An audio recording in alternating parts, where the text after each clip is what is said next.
The following podcast is run by a couple of former wheel turners and one pit guy. It's meant for entertainment, not so much information, but sometimes there's some good information. The opinions expressed are just, these are the morons on the show. Not necessarily right, not necessarily wrong, not the views of any of the sponsors or anything like that.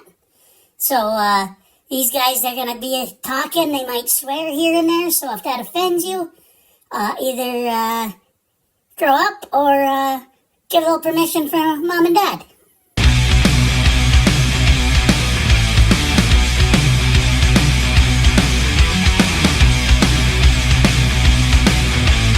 All right, race fans, we're back after a week off, enjoying the 4th of July festivities, a little stretch the legs, caught a lot of racing, but nice to have a little bit of a break in the action.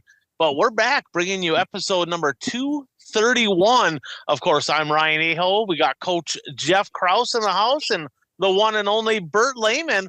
Guys, how the heck was your little extended vacation here? How was the week off? It was good. Unfortunately, we had a lot of the R word around here. Guess what? I was going to go to a Dirt Kings race. So guess what happens? You're going to have a frickin' somebody shooting you or something. Every time you say you're going to go to Outagamie, that place just flat out cancels. So you got to do a sneak attack. Don't tell anybody that you're going. Don't even think about telling anybody, and like literally wait till hot laps ready and then drive there. And maybe they'll get it in. But yeah, you're batting 1,000 on causing rainouts over there. That's for sure. Yeah, we had a lot of rain on Friday, and Manawa, which is probably 30 to 45 minutes away from Seymour. They had some really, really bad flooding in their town. And actually, you know, the bridge in Minnesota where it washed out on the outside, that's what happened in Manawa. Oh, geez. Yeah, I tell you, I mean, farmers always say, hey, we need some rain, but I think there's a limit, right? There's a limit. We don't need it to keep coming. So I think we're maybe past that now. Now we're getting into July. Hopefully things can kind of pick up and we can have some consistent racing activity without the R word for sure. So, Coach, any racing by the 29 Star here over the past week? Rumor has it, not only did you finish a race, but you finished on the podium. Wow. I think that's what happened. I don't, that's 2 weeks ago now already. I don't even know what happened last night, let alone what went on. So I did finish both races. Big thing is the car's running real well. As far as handling, I'm going to use the line. You ever seen the movie Stroker Ace? Bert, you seen that movie? Yes. I remember Burt Reynolds gets out of his car and he asks, what's his face? Who set up the car? Drug addicts. That's what my car's going on right now. So went to work on the front end this last week, and boy, did we find some stuff. So my dad and I went to work on it, tore it all apart. Front end's brand new. I'm actually really excited to get it out there. So hopefully we get some racing in this week. I got a lot of golfing in. That's good. We got some golfing in between Bad News Bert. That's your name, Bad News Bert, since every time Bert says something, it rains. So, no, it was good to have off. And obviously, you know, tough one. We got another 2 rain showers at Viking this weekend and had a great field of sprint cars, 22 wing sprints, and we had 17 non-wings in the house. So we were looking forward to that. And unfortunately, get 2 rain showers at 4 and 5 and you're done. But excited to get going back this week. Yeah, that sucks. I tell you, Mother Nature's really wreaked havoc on a lot of areas. I made it to a race. I didn't get down to help the 83 camp, but I did make it over to my favorite track, Proctor Speedway, one of my favorite tracks when I raced. I still enjoy going there.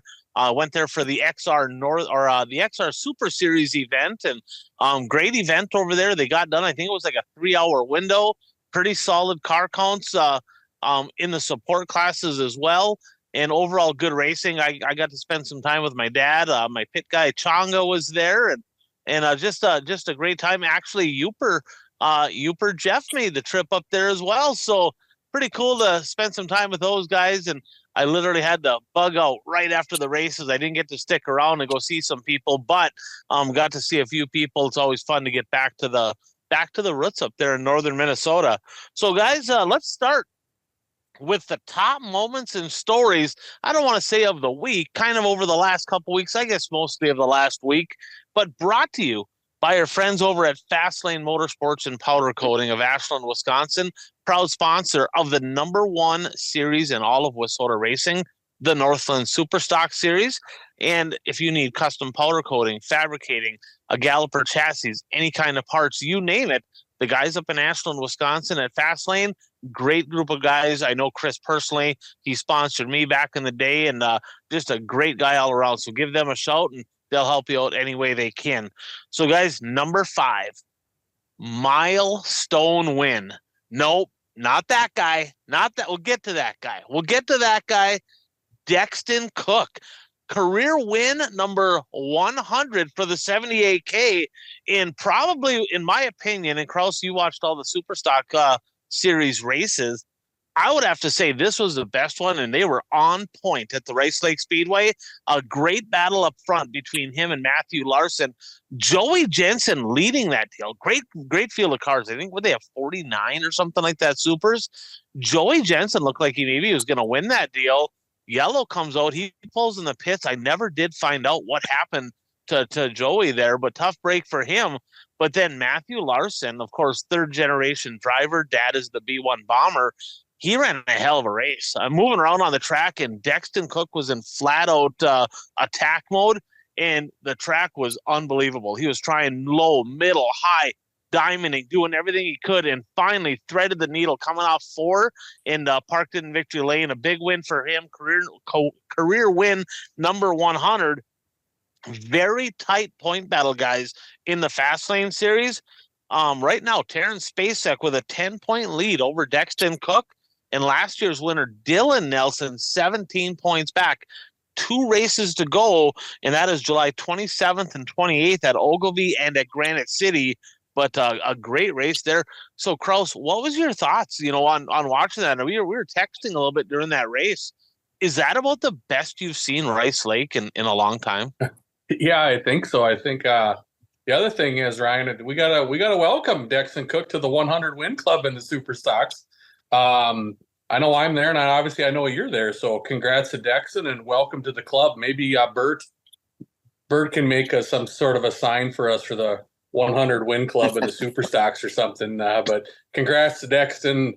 Obviously, raced against him for a few years, just when his career was getting going when he was a young kid. So good to see him get that. And boy, that place was the first thing. I think I texted you, Ryan. I said, "Boy, I wish a Little Dream was like that.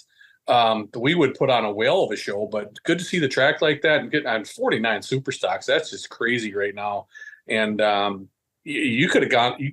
I went down the list. I'm like, boy, there's some guys that should be there that weren't. So good to see that. Great battles. Good to see, everybody.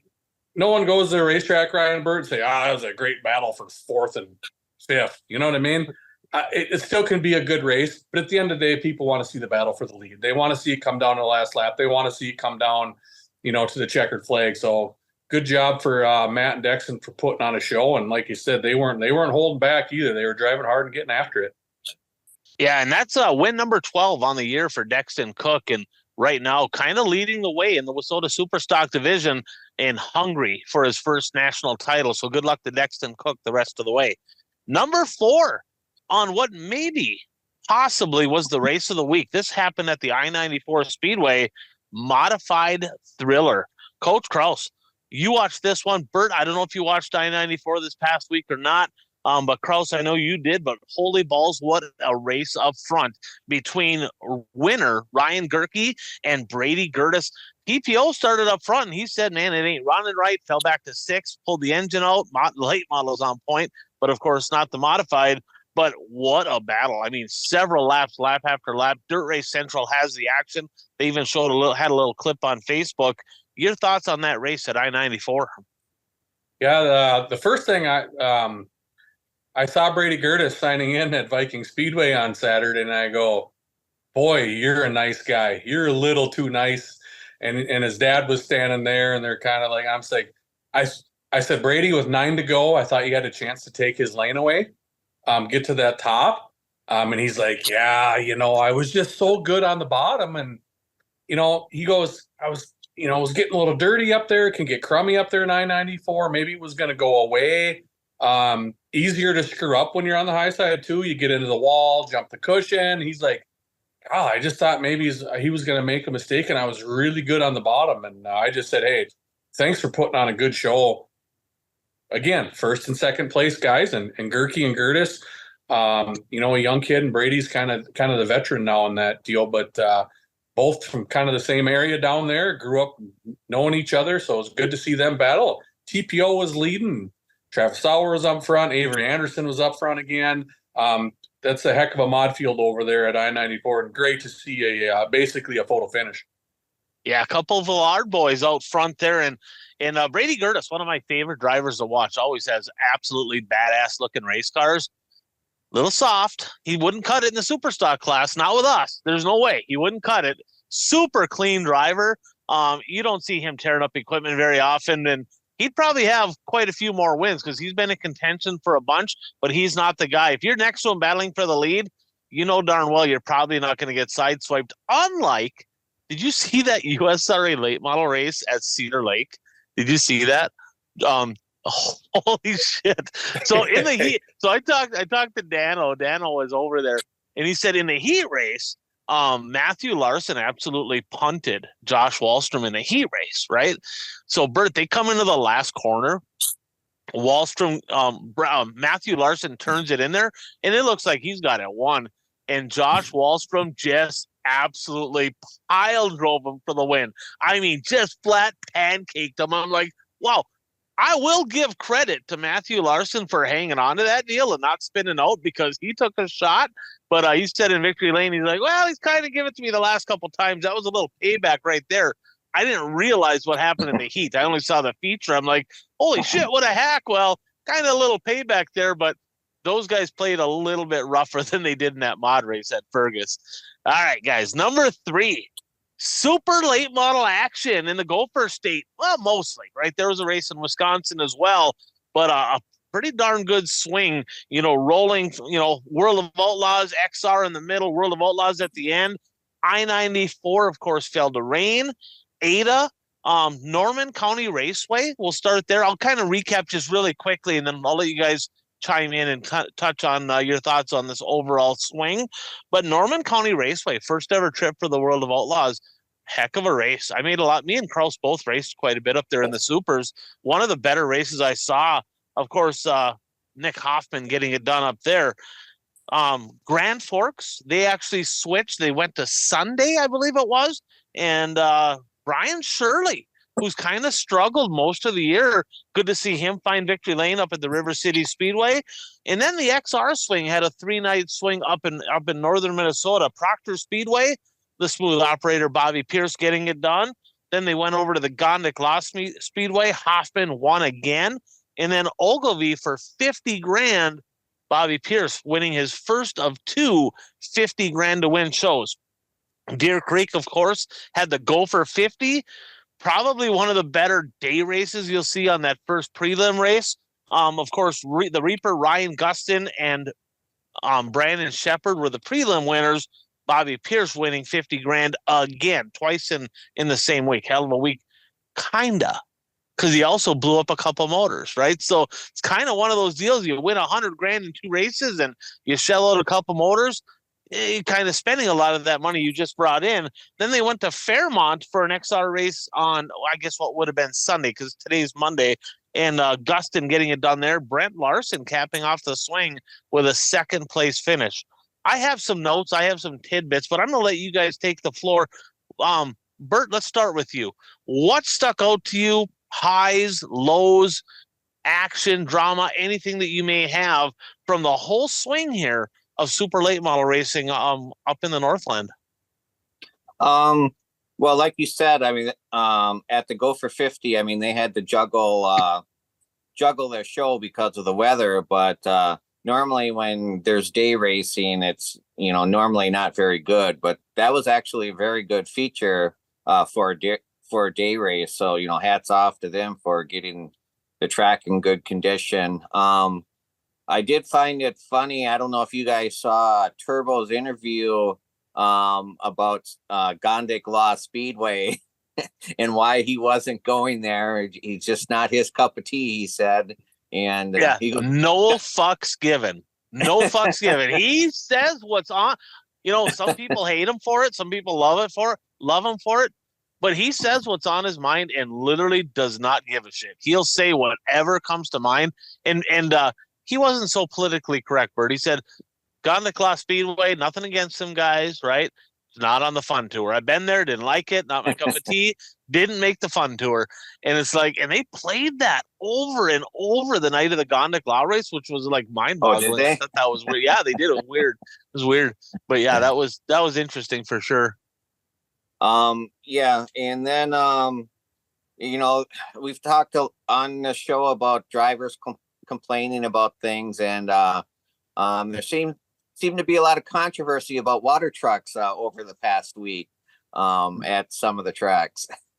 Might have cost somebody a job. I don't know. Maybe we'll touch on that in a little bit here, but I don't know. Just saying, right? Kraus may disagree, but I'm just saying.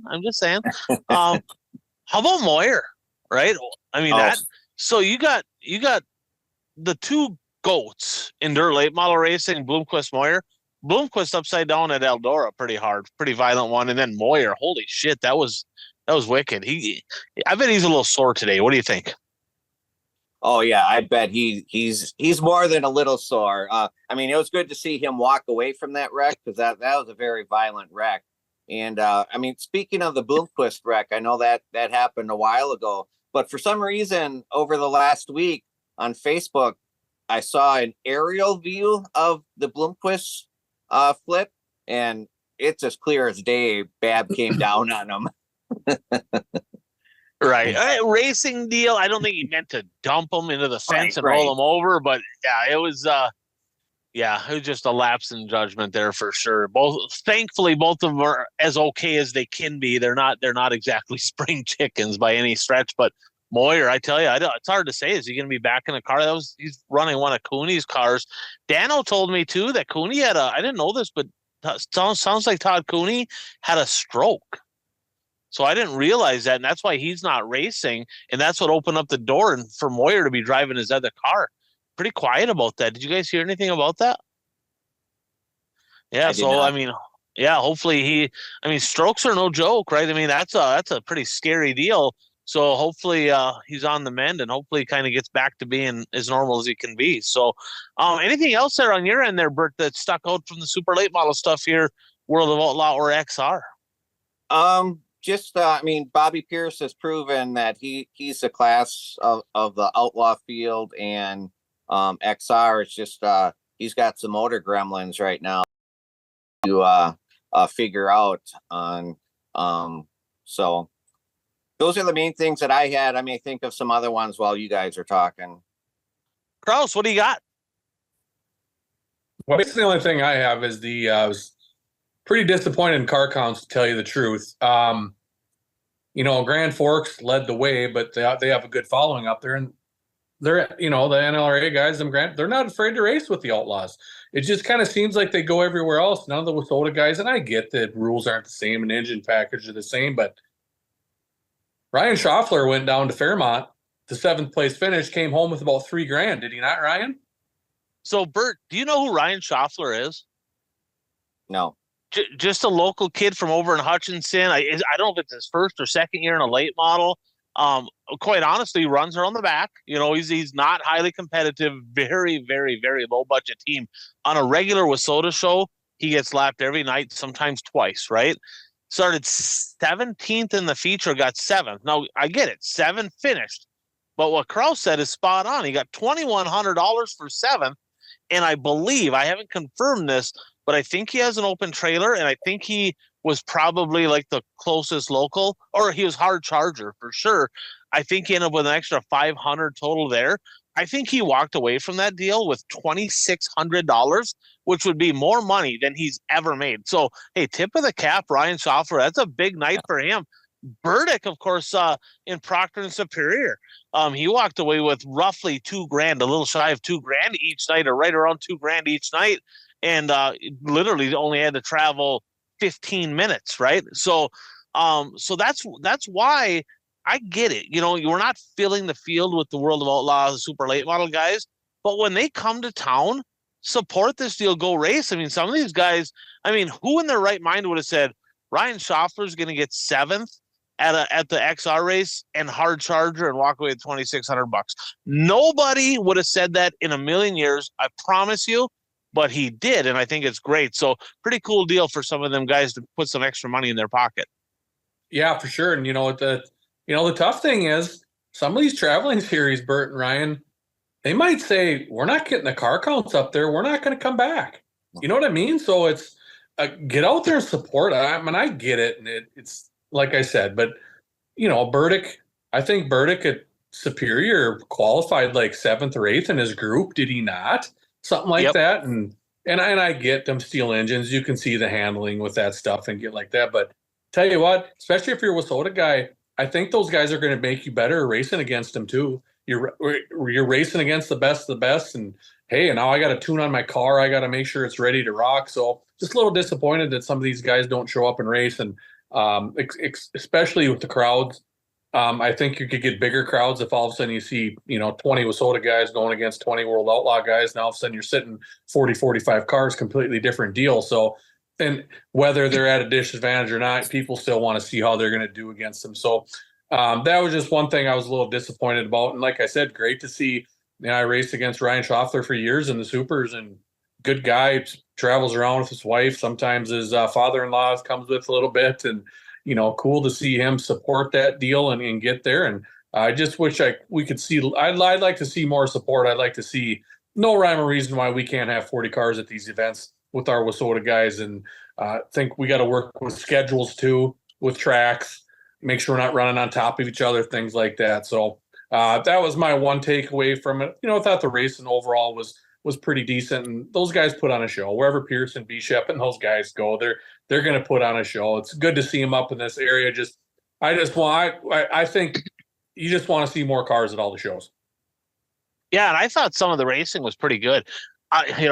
Proctor, I thought I was there, so I was talking to my buddy John, and we were like ranking the shows, like, and he put Superior above Proctor. I put Proctor above Superior.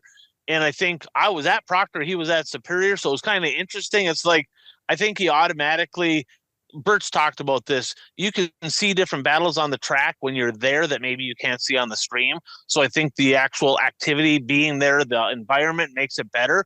But I thought both of those events were pretty good. Ogilvy was atrocious throughout the heat race. I'm like, oh my goodness. But they figured it out for the feature. They went out, they did some track prep, they regrouped, they got some lines in it, and the track was pretty darn good. They had a hell of a feature there at the Big O. And the fact is, I don't understand. I got a question for you guys, and I just don't get it, right? When I was racing back in the day, like, I don't know, when I guess Fred Flintstone was around, or way back when, right? If there was a race on the schedule, I was going. Right. And I get it. Shit's expensive now. And life's expensive. People are maybe down on money. It's probably a big part of it.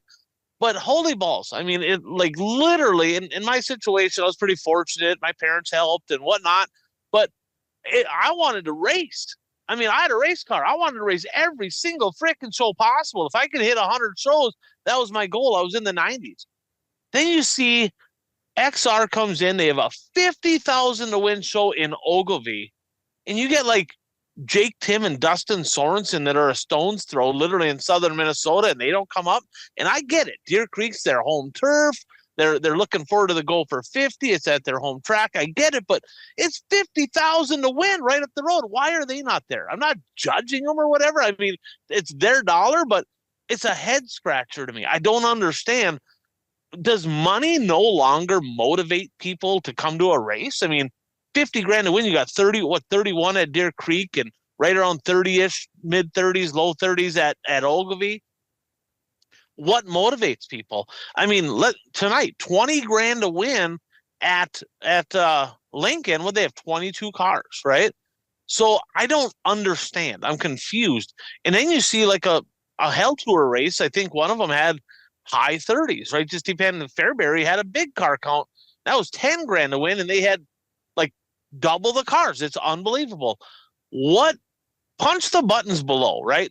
Let us know. If you're a racer, you're listening to this, what is it that motivates drivers to go to a race? Because we're seeing, and I believe it's not money. It's not money. I think the Go for 50 guys, maybe I'm wrong. I could just be an idiot on a mic. I could be. I am, right? But I think they would have had the same amount of cars for 15,000 to win as they had for 50.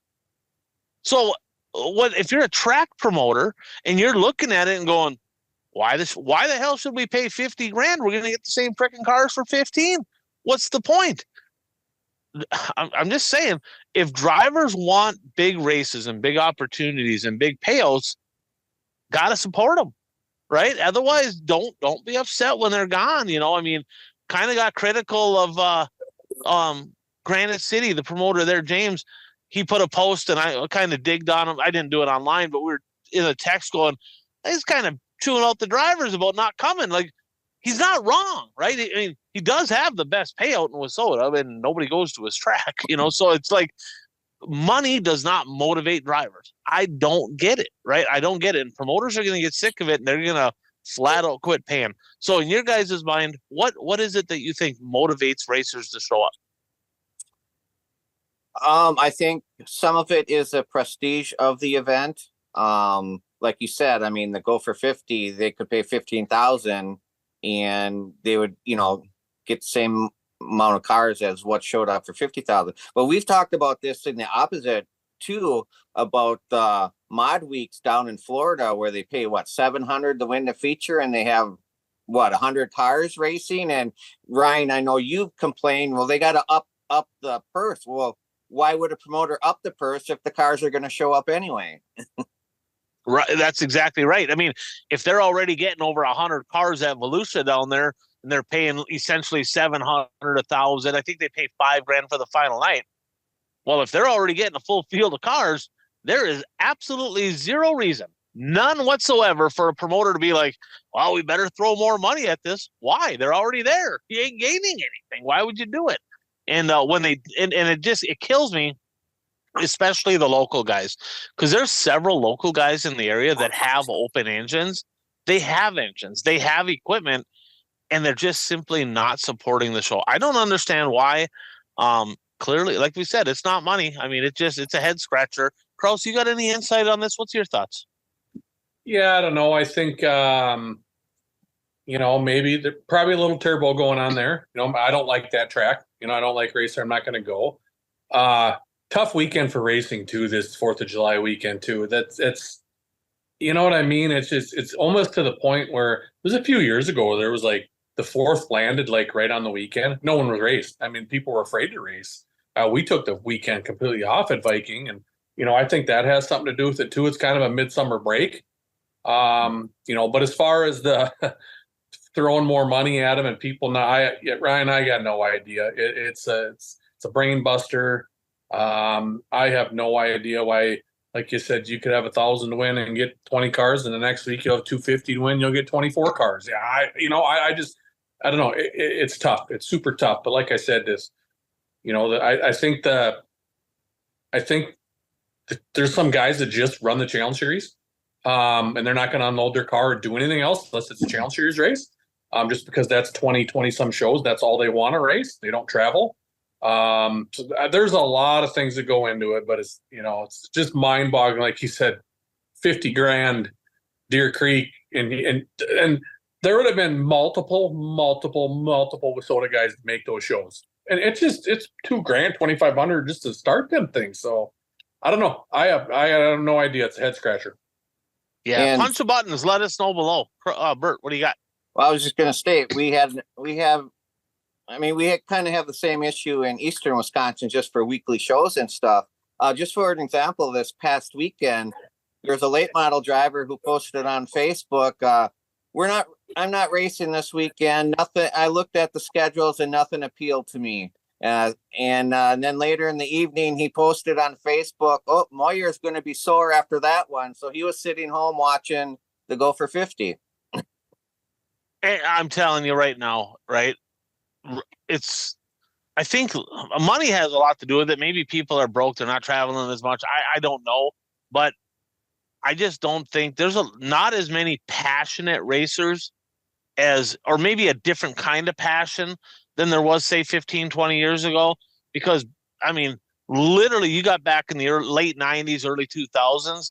And I mean, I remember Cedar Lake Monday show. They'd have the World of Outlaw sprints and Superstocks on a Monday. And I'd call down, I'd talk to Bob Cook down there. I'm like, Bob, what are you paying for supers? He's like, oh, Ryan, what do you mean? It's like a sprint car show. I'm like, yeah, but supers are running. He goes, yeah, but it's a world, like, you guys are just a filler. I'm like, all right, so what are you paying? Well, regular pay. Okay, well, regular pay down there wasn't great. It was like 350. It was pretty okay for the top three, and then it dropped off like a rock. I'm like, all right, cool. See you Monday. I didn't give a shit. I was going racing, right? And literally, there was 60, 70 super stocks there on a Monday for regular pay. It's like, now you can't get people to show up. It's 50 grand to win. I'm just, it baffles me. I just don't understand. But I mean, I can remember back in the 1980s and even into the early 90s, that's when Hales Corners down by Milwaukee was still open. If Hales would rain out early enough, some of those late model drivers would drive up to Shawano and vice versa. If Shawano rained out early enough and Hales was still racing, some of the Shawano guys would drive down the Hales. You just don't see that anymore. It's now no. if there's a rain out, it's like, okay, let's go drink. Yeah, there's a couple points chasers that do that, but it is few and far between that are chasing racing. And I get it. Everything's more expensive travel. I mean, I get it. I understand, but it's disappointing to say the least. So guys, let's jump on to number 2. It's a big one, especially for our area. Another milestone win. None bigger than this, right? Career win number, now we got 901, right? But career win number 900 for the Ironman, Shane Sabraski. And kind of parking the super stock for the most part, not playing with that quite as much. He did run it at the border battle, but running that mod, running the late model. And boy, he's looking pretty good in that late model too as a rookie. Absolutely kind of got that thing figured out pretty quickly. But unbelievable, right? And some people say, wow, some of them were in this, and some, who gives a shit? He's got 900 wins. I've talked to my pit guys. I'm like, wow, Christ. I mean, like 10 car features. Who gives a shit? Not his fault, right? I mean, he's still winning the race, still getting it done, still does what he has to do. And yeah, when you win the border battle from 19th, right, in a modified and a pretty stout field of cars for 10 grand to win, the whole 10 car features goes out the window because he won a Superstock Series race from dead last on the back row challenge. I mean, he's won everything. Shane Sabraski is not only one of the best drivers I've ever seen in our area, but humble, right? You don't see that, Bert. Typically, when somebody wins that much, you got half the people think you're an asshole. That just is what it is, right? I can promise you, when Kraus was winning races in Alexandria, they're like, he's a dickhead. Can't stand him. Well, they still think that about me. So, I mean, it doesn't really matter. But Shane Sabraski is a guy, his whole family, people get along with him. He's approachable. He's humble. He's clean. He's good. And I tell you what, 901 career feature wins. Here's the question. Buck Simmons, to the best of my knowledge, is recorded or registered to be down at 1,024 wins. Now, I was talking to my buddy Lem, and as far as I know, there is nobody that has more documented wins than that. A, can Sabraski pass that? And B, when do you think it'll be? How old is Sabraski? I think he's 62. No, he's wow. Just kidding, Shane. Just kidding. I think he's early 40s, isn't he? He's 40. He's either 45 or 46. He's basically the same age as me, Bert. I think he's 45.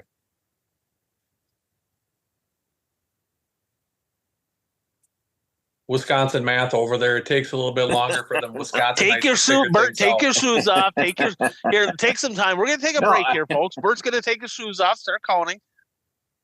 I mean, if he gets 20 wins a year, it would take him 5 years to get to 100 more. And if he's racing 3 divisions, it's feasible. Coach? Yeah, he's going to get it. I think he's going to stay after it. Going to be a little bit tougher.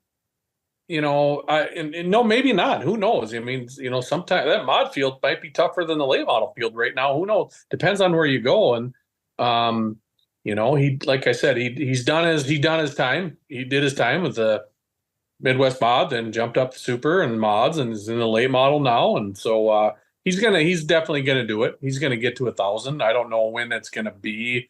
It's such a ride. I mean, back that one year, Timmy Johnson, I think, didn't he not try getting 100 wins in 1 year with the street? Yeah, he didn't hit it, but he hit a shitload for sure. I don't remember what the number was. He was darn close. I think he was in the 90s. I think he was. Didn't he win over 50 just in the street? And then he had the super and the mod that capped out the rest of them? Yeah, I know he had 30 some in the, I can't remember what it was, but he was darn close to getting 101 season. So who knows? It could happen. But he's going to get it. So good for Shane, and great story. Wissota needs stuff like that. We definitely do. I know people are already talking with, where do you rank him in the all-time greats? Well, I don't think we can do that yet because he's still racing. It's going to probably be 10, 15, 20 years to decide where he's going to fall into the all-time greats. But, congrats to him. Keep winning. He's made me a better racer. Every time he shows up somewhere, hey, 7A's here. We got to beat him. You know what I mean? He's made a lot of racers better, and including myself. So congrats to him, and hopefully he can keep doing it. Well, and people said, well, he doesn't have many wins in the late model, blah, blah, blah. Well, guess what? He's in the late model. He's a rookie. I think he's already at almost 5, and he just won the border battle night number 1 in the late model. So be careful what you wish for if you're a late model guy, because he's already bolted in that thing as well. So he's going to get his wins in the late model. I mean, he's just uber talented. And I told Shane, I said, hey, congrats. You got some work to do, though. And he's like, thanks. He didn't know what I meant. I said, you got 124 more to go. You got to pass this guy. And I said, we're in the beginning of July. You still got all of July. You got August. You got September. You got half of October, right? So, I mean, if you lay the schedule out, there's got to be 50 possible shows in each track. He doesn't need to even win them all. I said, I don't know what the hell is wrong with you. If you can't do it by the end of the year, you suck. It just is what it is. He's like, all right, now come on. So I'm telling you what, Bert, it's not taking 5 years. That's not going to happen. It is. I want to know what the fans think below. Realistically, right? I would say he's probably going to focus more racing 2 classes, probably not 3. So he's still going to run 2 classes per night most of the time. Now, if you do the math, I think he's had years where he's had around 50 wins, around that neighborhood. Could he accomplish this by the end of 2026? That's 3 years. That's 2.5 years. 2026. That's essentially about, from now till then, about 42 roughly per year over the next 3 years. I'm saying yes. I'm saying that I should make a prediction. That would be a long ways out on that one, though. But I believe he's going to hit it very, very possibly before the end of 26. But unbelievable. I mean, what a great career. And it's that story is not done being written yet. So congrats, Shane Sabraski, on the great accomplishment there, and keep on rolling in 7A. Well, and I just wanted to, now you're talking about the border battle. Was that the $10,000 to win mod race where he took the lead? What was it, on the last lap? Yeah, Brandon Kopp nicely moved over for him, let him by. Just kidding, Brandon. That's still too soon for that. I did see the end of that race. That was a good finish. Brandon, I mean, the cushion was a curb. It was very aggressive. It was live by the curb, and he just bobbled just a little bit. But Sabraski was coming. He came from 19th, and he was there. And you're a sitting duck at that point, right? Because I mean, if you go to the bottom and block, Shane's the guy that's going to go around you on the top. Brandon even tried. He's like, he kind of made the car a little bit wide, but it just wasn't going to happen. And it's just, at that point, it is what it is. But yeah, from 19th to win, that was unbelievable. And that speaks a lot to the racetrack too, right? I mean, you win a race like that from 19th, that's a pretty darn good racetrack over there. So let's get to number 1, boys. And this is a big one on the week. Probably could have started the show off with this, but before we do, a shout out to Impact Health Sharing. So if you are self-employed, a farmer, trucker, if you're somebody that pays for your own health insurance, maybe you got a family, a business, employees, whatever it may be, and you're looking at it and you're like, man, I'm paying too much for health insurance. I barely ever go to the doctor. Why am I spending all this money? Or I'm locked in. I have to go to a doctor in network that I don't even want to go to. If those are some things that are bugging you, you got high deductibles, you're looking for a better way, reach out to me, 218-969-1380. Hit me up on text, call, Facebook, whatever it is, and I can get you a quote and all the information you need to see if Impact Health Sharing is a good fit for you to help you save some money on healthcare costs. So, number one, boys, RTJ. Oh my God, right? Like, that, I think Uper sent us a text in the group chat. I thought he was fucking with us. I got to be honest with you. When that came across, I'm like, there ain't no freaking way. Come on. I had to look it up. I'm like, it's all over everything. I'm like, RTJ, unless you, if you're hearing this show and you haven't heard about this, you honestly live underneath a rock. Okay. It just is what it is. Like, Facebook broke for you, or you were camping where there was no cell phone service or whatever. But RTJ, who was leading the Castrol Flow Racing Night in America points, and more importantly, the Lucas Oil Dirt Late Model points, middle of the season, effectively, what's the date today? July 8th or whatever it was. So 8th. Effectively fired. Donald Trump, you're fired, right? Literally, and we call it what it is. They parted ways, and sounds to me by looking at RTJ's post that they kind of blindsided, didn't see it coming. Like he met with Todd and Vicky Burns from SSI, and basically they said, we're going a different direction. RTJ out. And it's like, oh my God. So I had a lot of questions. I'll let you guys touch on some of this, but in what universe does somebody that wins that much, right, that is leading these points, get absolutely shit canned in the middle of the season in a championship point race? It's just baffling to me. How big of a surprise, and where's he going to end up? Who's going to end up in SSI? Are they going to fold the tent? Is that deal done? I mean, what do you guys think here? What happened?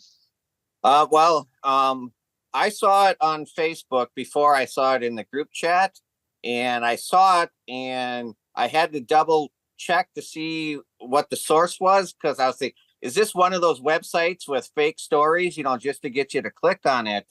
And it was posted by Ben Shelton, and it's like, okay, that's legit.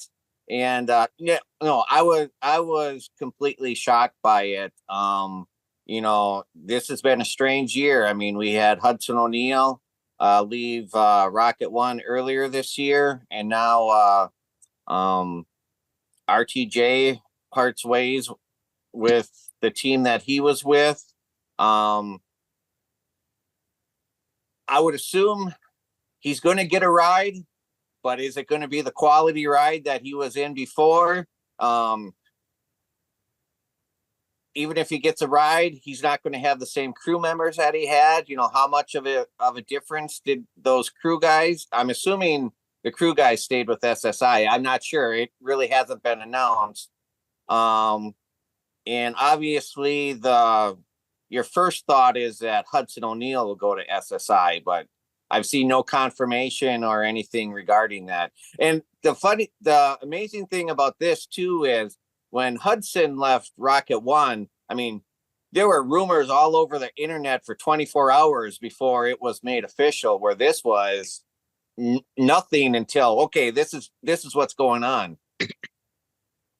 Yeah, it was, I mean, thankfully, because some of them rumors that came out about Hudson O'Neal were holy balls, they were bad, right? I mean, it was very distasteful, and none of them were true. He didn't get fired. He quit, right, as per Mark Richards. But RTJ, I mean, so it sounds like he was in Steve Shepard's car. We're doing the show. It's Monday night. The Castrol Flow Racing Night in America show already happened. And he made a call over to the Shepard shop, talked to Steve Shepard. And I think that's Brandon's dad, right, Steve? And called him up and said, hey, I need a ride. Can I run the car? And he said, you can run the car. Not only can you run the car, but sounds like he gets to run that car until he finds a full-time home. So sounds like he's going to be set for the foreseeable future, he's going to be in that ride. But I don't know about the crew. I feel like the crew is maybe his guys, but I'm not positive. I thought they were kind of tied with him. I don't know that for sure. But interesting enough, Hudson O'Neal wasn't at the Castro Flow Racing Night in America show at Lincoln. I believe he was third in points going in too. So he was only, rumor mill there. He was only 11 points out of first. Right. Now here's the thing. By the time this comes out, might be Tuesday, Wednesday, there might already be news. So if that's the case, we're sorry. We're doing the show on Monday. We're going to get it out as quick as we can. But I mean, by the time you hear this, there might be already word on the street that Hudson O'Neal took that ride over, or RTJ found a new home. So this is kind of fluid right now, and we'll try to keep you up to date as best we can. But the question is why, right? So I'm kind of looking back. It's clearly not performance-based, right? I mean, the guys, 1A, 1B, him and Bobby Pierce, two best drivers in America right now in dirt late models. I wouldn't think it's performance. So I had people say, well, it's money. It's money. That guy, he's kind of had some shady stuff. Todd and Vicky Burns, whatever. Maybe, right? If we see in the next week or so that SSI is selling everything, well, then it's money. And then it's like, okay, it makes sense. They're out of money. But if they don't sell everything, they just put somebody else in the ride. Well, that's kind of weird, right? What would it be? Because then it wouldn't be money. It wouldn't be performance, because you're not going to find a better driver. You're not going to even if it's Hudson O'Neal, he's great, but he's not RTJ, right? In my opinion. I mean, you ain't going to it's kind of at best parallel, but I think RTJ is a step up. Why? Any speculation on what you think might be the case? And again, disclaimer, speculation. We don't have any facts here. We're just kind of shooting from the hip like everybody else. We have no idea what happened, but it's interesting. He's a public figure, right? You get talked about when you're a public figure. What happened in your mind? Yeah, I think, you said you would think if the team's folding, they'd tell Ricky Thornton Jr., we're done, we're broke, we're out of money. Let's get on. I'll help you find a spot. That obviously isn't the case. Did he do something detrimental to the team? Like you said, he's whining on Facebook. Did one of the sponsors come about and say, hey, I'm not giving you any more money until you get rid of Ricky Thornton Jr.? That's a strong possibility, especially some of these guys have silent sponsors too. You know that, Ryan. We've all had silent. I got silent guys on my car right now. And if you do something dumb, maybe they're going to say that. I talked to Ryan today. I had some people bringing up to me. It's been also speculation that he's been cheating. Maybe Todd and Vicky Burns found out they were cheating behind his back. And they didn't know it, and they said, that's not how we operate this operation. We don't use tire dope. We don't use traction control. We don't do stuff like that. You know what I mean?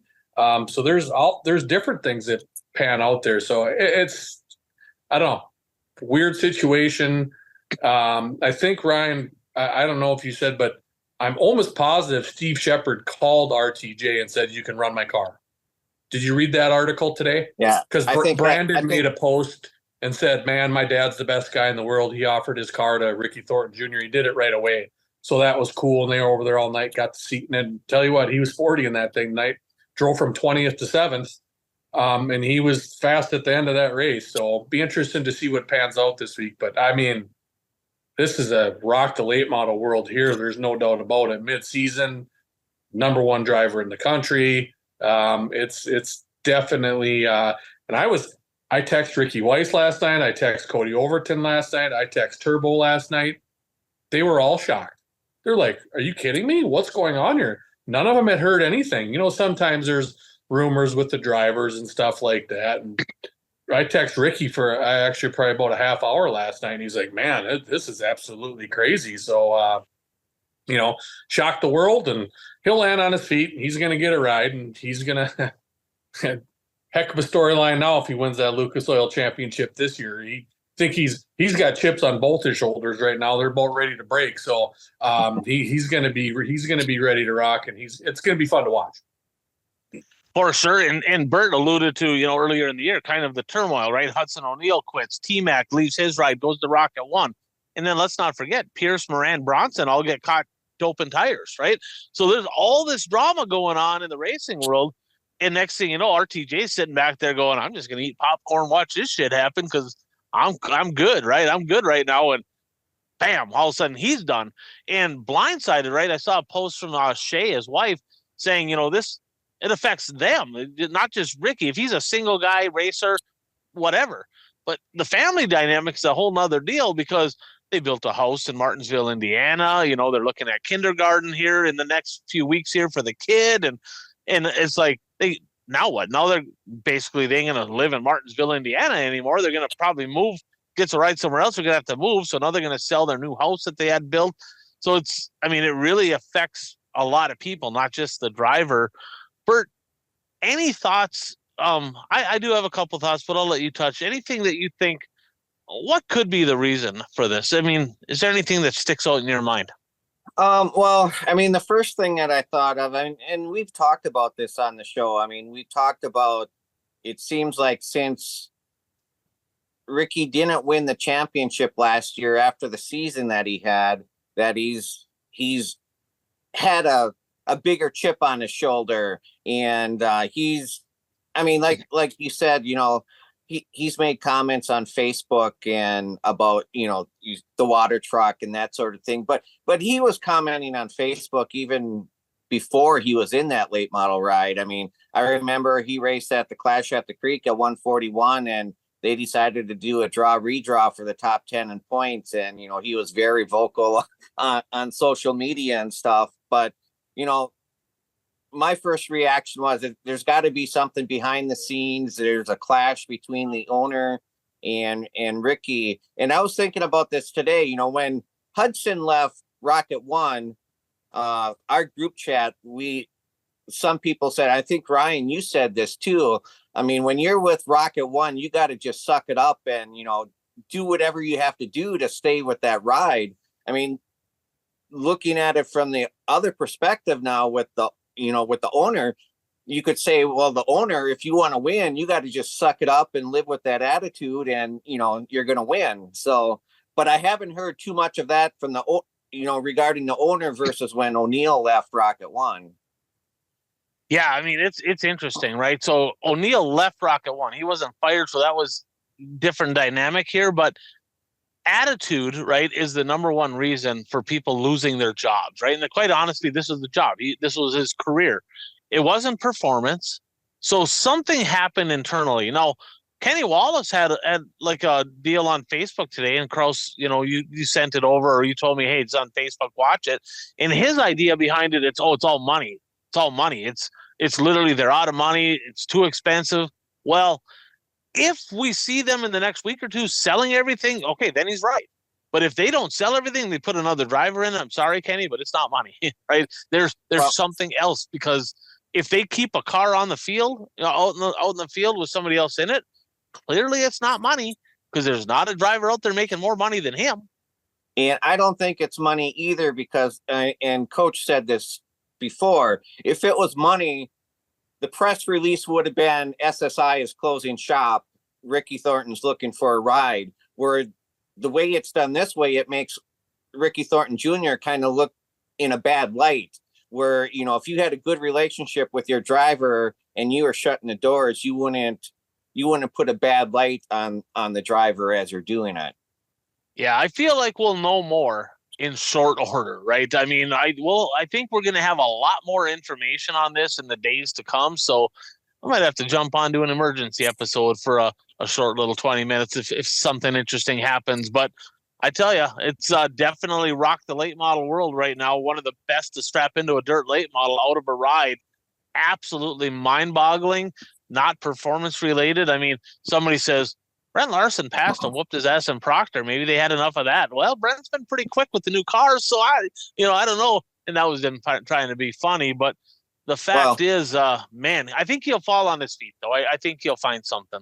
Well, and you don't know what the domino effect that this is going to have. I mean, is there a team out there that's going to get rid of the driver that they have now so they can put RTJ in their car? You don't know.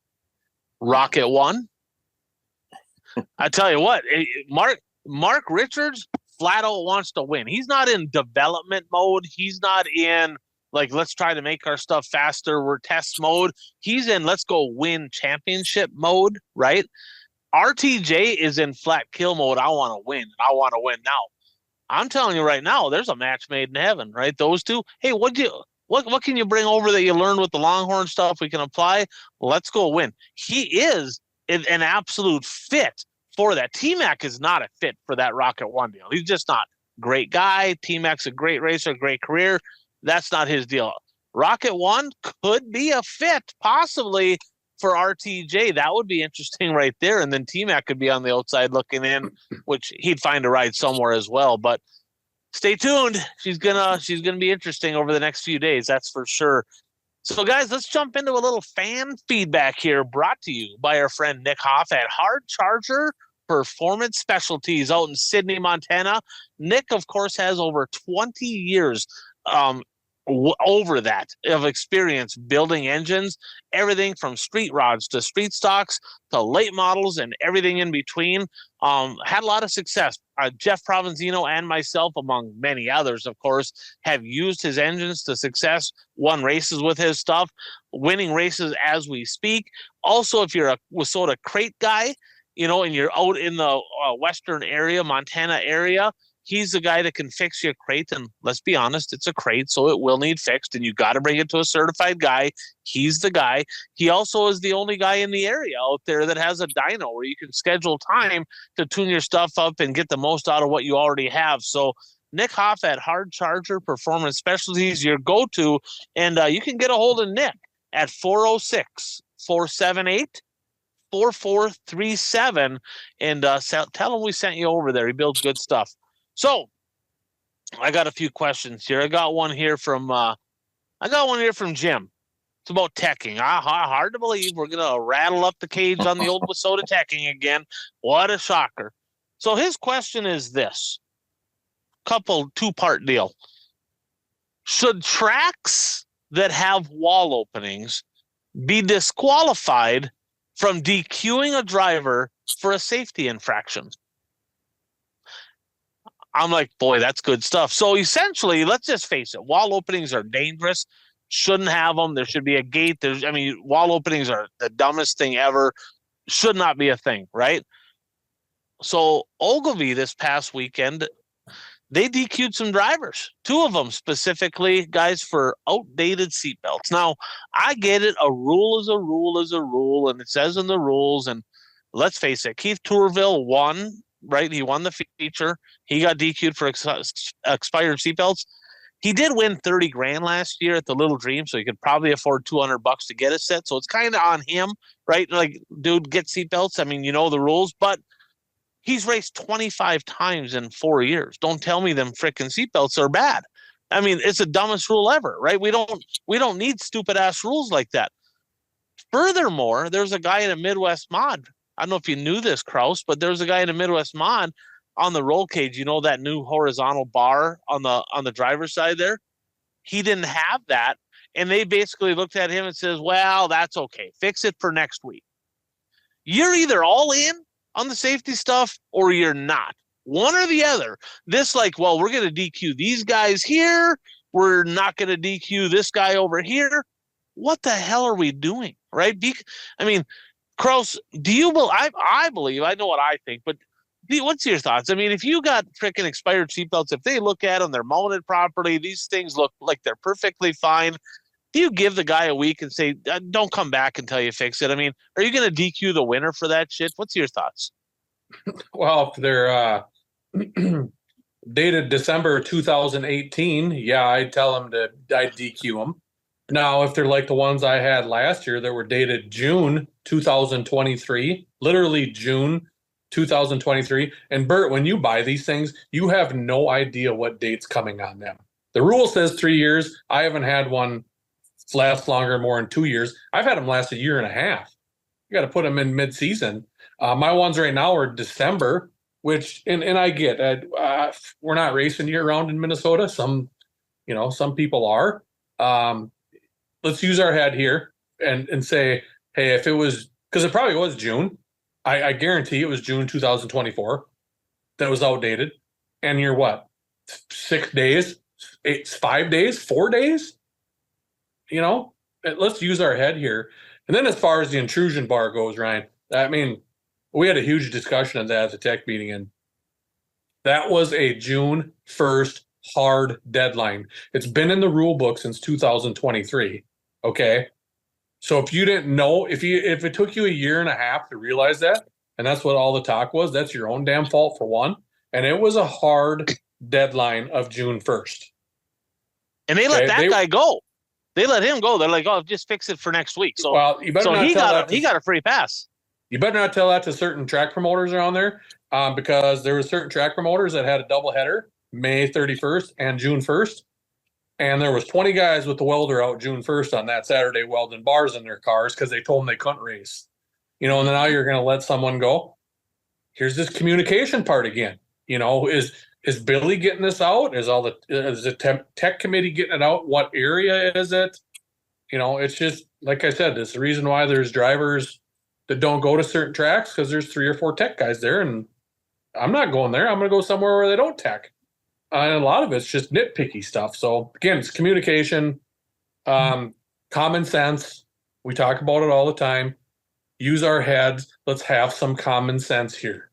You know what I mean? Like I said, your belts are June 2018. Yeah, you should hit the road because they're 6 years old. Get out of here. Yeah, what are you doing? You know what I mean? So it sucks right now. It's going on everywhere. It's just got to come to an end. Bert, when you're sitting there as a fan, right? What is in your mind, what is the purpose of the rule book and good solid teching? What is the purpose? What's the main reason behind it? To keep everybody on a level playing field. I 100% agree. So that is a good thing, right?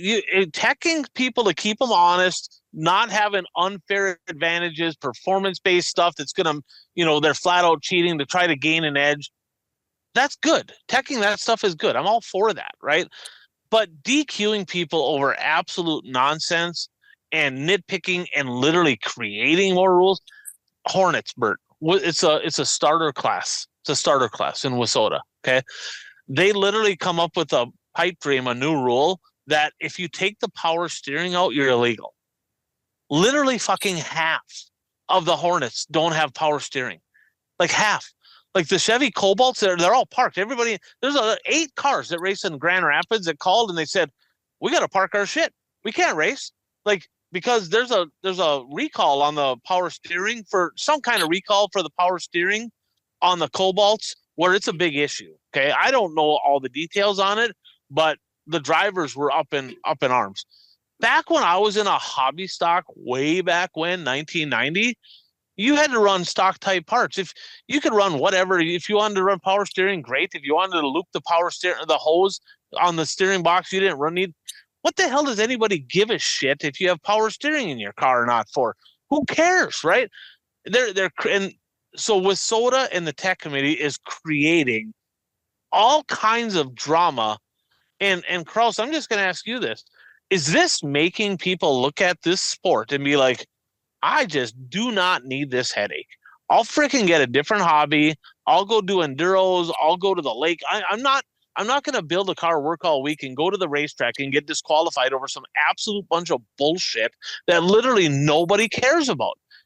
If it's something that matters, all for it. But my God, this shit's got to come to an end. I mean, they need a clean house on the whole tech committee, get rid of all these idiots and all the tech men. They're all a bunch of morons. It just literally grinds my gears more than anything. As a track promoter, how much does this frustrate you? Oh, it's horrible. Did you see the car counts this last week for the Hornets? Mm-hmm. Okay. Did you see how many IMCA trophies they had in Slayton, Minnesota? 32. Okay. And guess who was down there? There was a couple. Jeff Roner, Jeff Roner runs up here at Hornets, good runner. He's won at Viking. I think he's won up at I-94. He went down to Slayton, had the time of his life down there, had 32 cars. And 8, 9, 6, 10, all the aerial tracks around here with Hornets this past week. Trying to tell me that this ain't 100% has everything to do with the teching right now. And then it's the one class that's affordable. You don't have to pay them very much. Tracks can actually make money off it. And I love having the Hornets. But now they're not going to show up because they're just getting tech to death. So something needs to happen. Something needs to change. There's no doubt about it. I had a little birdie tell me that several members of the WISSOTA Tech Committee, and I won't mention names or whatever, but several members on it are discussing the idea of saying, you know what, the Hornets, they are hard to tech. There's so many different types of cars, and it's just a lot to tech there.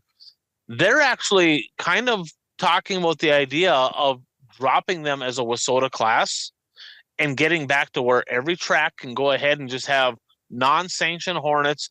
You work with your local tracks if you want to have a little mini series or whatever. But WISSOTA's kind of looking at this going, do we really need this? I mean, do we really need to sanction Hornets? God, I think that would be a good idea. The best thing they could do, in my opinion, is no longer sanction WISSOTA Hornets. Make it a track rules deal. Kraus, you guys had it as a track rules deal at Viking and at Fergus. Switched to it this year because I think Fergus kind of pushed the issue and you guys neighboring tracks, so you followed suit. You think it would be a good deal to just go back to track rules for the beginner class? Well, I'll tell you, it worked for us. It worked for us for years. And, and I-94 decided, that was one of the main reasons why Donnie went to, he was getting sick and tired of because we had rules, but they were stretching them. Okay. And but we had rear wheel drive. The issue was the rear wheel drive because there was trucks too, and you could run rear wheel drive. And then there was Mustangs, and then the front wheel guys were complaining with the Mustangs got more power, blah blah blah. One of the reasons why I-94 decided to go is we want to have WISSOTA rules. Well, that's 100% backfired, and then that's completely changed the tune now. So I think it'd be a smart idea. Buffalo River they decided to stay with the short trackers, what we had called them, and it's worked out for them.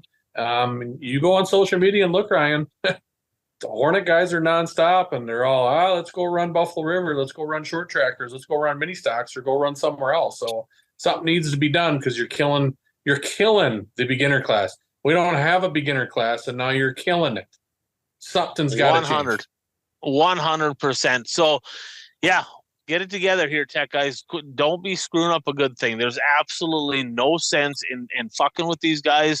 If they're flat out cheating and it's a performance advantage, hey, great, get after it. But the rest of the stuff, leave it alone, right? And that goes for all classes. So another one here from Don. Now this one's a little touchy. I don't even like talking about this one, but I had a lot of questions. A lot. My inbox was full on this one. Speaking of teching, Sheridan Speedway had a 10,000 to win Midwest Mod Special here, not this past weekend, but the weekend before. National point leader Blake Adams DQ'd soft touch box. So Bert, what that is basically it's it wasn't a soft touch actually. It's an MSD box where you plug in that one had a rev chip in it to limit how many RPMs you can run. So I don't remember what the exact number is, but they can only turn so many RPMs. Well, they teched it after the second qualifying feature and sounds like the chip worked, but the box was not registering. So automatic, right on the spot, $500 fine, 30-day suspension, and loss of all national points. Done, right? Now, paid the double fine so they could race the next night. No, hats off to Blake. He went out and won the next two nights. So he texted me, he goes, 2 down, 28 to go, right? He's like, what do you do? But now they are sending that in, I believe. They sent it to WISSOTA. They're going to look at it. I think they're going to send it in based on some people I talked to. Sounds like they're going to send it into MSD. Now, it's electrical. This is an electrical component, okay? And the rule's pretty clear. If it don't work, it's DQ. It just is what it is, right? Lots of reasons it might not work. It's a DQ. I'm good with that. I'm 100%. Box didn't work. Rev chip ain't working. DQ'd for the race. Now, if they send that into MSD and it comes back that, something internal broke on the box, I don't know, circuit boards, I don't know shit about what's inside of them. But if something internal happened where it's like a defect, God dang, you can't ruin somebody's entire freaking season over that, right? DQ them for the night, but holy balls, if it comes back that way to where, look, it just broke. It was just faulty. It's an old box. It was an old box because it was a chip one, and they're kind of eliminating those in most sanctioning bodies going to the soft touch. But man, I mean, if it comes back to where it was just a faulty part, Would you guys be okay with him just being DQ'd for the race and getting the points reinstated? What's your thoughts there? I'd be okay with that, but the only thing is, well, what if, I mean, any part on a car could be faulty. Well, right, but you shouldn't. I mean, if you get DQ'd for a faulty part, you literally shouldn't lose your whole season, right? Well, no, That's I agree. I agree with you know, that. now DQ'd, now maybe have a tiered system, right? Where the first time, now if they send it in, and I'm not advocating that this happened or not, but let's be honest, there have been people that have done some shady shit, right? There have been people that have literally taken the chips and doused them down, right, with fingernail polish and put them in there. And they, there's a lot of different ways people have manipulated this so it doesn't work, right? So that, if that's the case, if it comes back that they did that, got to DQ them. Okay, that it is what it is. Then that's cheating. But if it comes back to where it's just a faulty part, maybe do it, DQ them for the night, second, and check your shit. You got to do maintenance, right? So that's why you got to get DQ'd. If it happens again, if you get caught a second time, maybe up it or whatever, where you get a bigger fine, a suspension, whatever, kind of have a tiered type deal. But myself, God dang, anybody, it doesn't matter if it's him or anybody else, seeing somebody lose an entire season because of a maintenance issue or something like that, that's hard. That's hard for me to see. But they got a good attitude about it. They're going to still get after it. But Kraus, you're on both sides of this, racer and promoter. I want your thoughts on this. Well, as a racer, Ryan, I ran the chip and the soft touch box on my street stock in 2018, and I led the national points up until June. And guess what we did every night before we loaded the car up when we went to the track? Okay, I filled the radiator up with water, just like every racer should. And guess what we did? I checked my box. It sucks, but you have to. It doesn't take very much, especially the digital ones. Turn the dial down, and I had a $3,000 chip, or $3,000. Yeah, I wish it was a $3,000 chip, but a 3,000 RPM chip. You just stick it in there and check it. So it's something you have to do. It sucks. For a racer standpoint, and then losing all your point. I mean, I talked to my tech guy about this deal the next night, and I asked him, I said, does the crime fit the penalty? And I explained what happened. Or does the penalty fit the crime, or whatever, however you want to put it?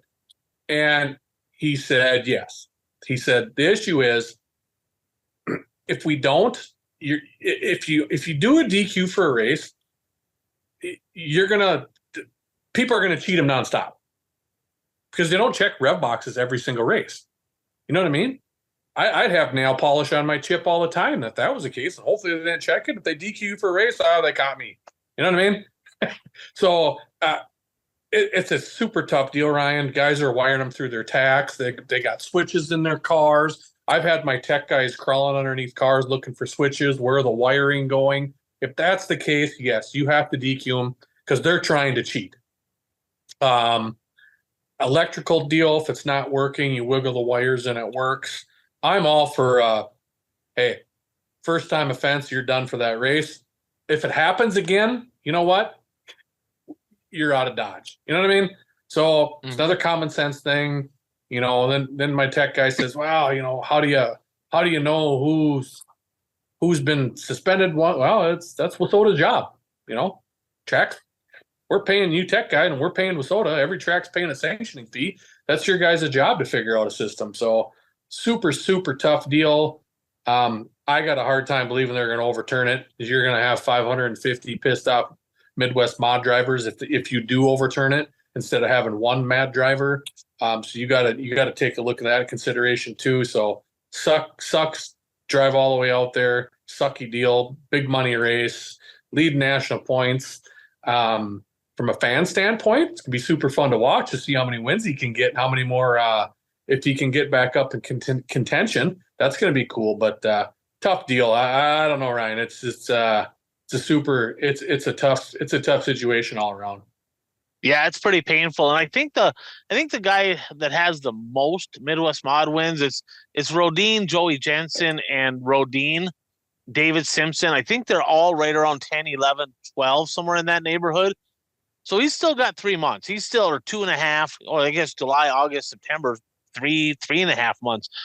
He can do it. I mean, he can catch them, and they're going to race a lot. So we're going to see what happens. But yeah, definitely a tough deal. Now, on the other hand, Joey Jensen, who's been one of the top Midwest mods out there, he definitely, his rev chip works.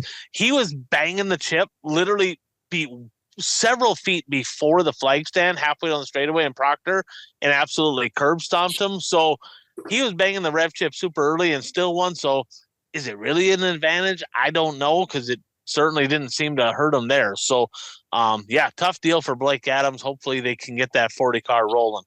All right, Bert, what is going on in eastern Wisconsin with the late model rumors over there? Well, I don't know if you can really consider them rumors, since they talked about it at the drivers' meeting. Yeah, they had at the drivers' meeting at Shawano Speedway, they asked the late model drivers to stay behind, and the track officials told them that their plan is to go with WISSOTA rules next year and go sanctioning in 2026 for the late model division.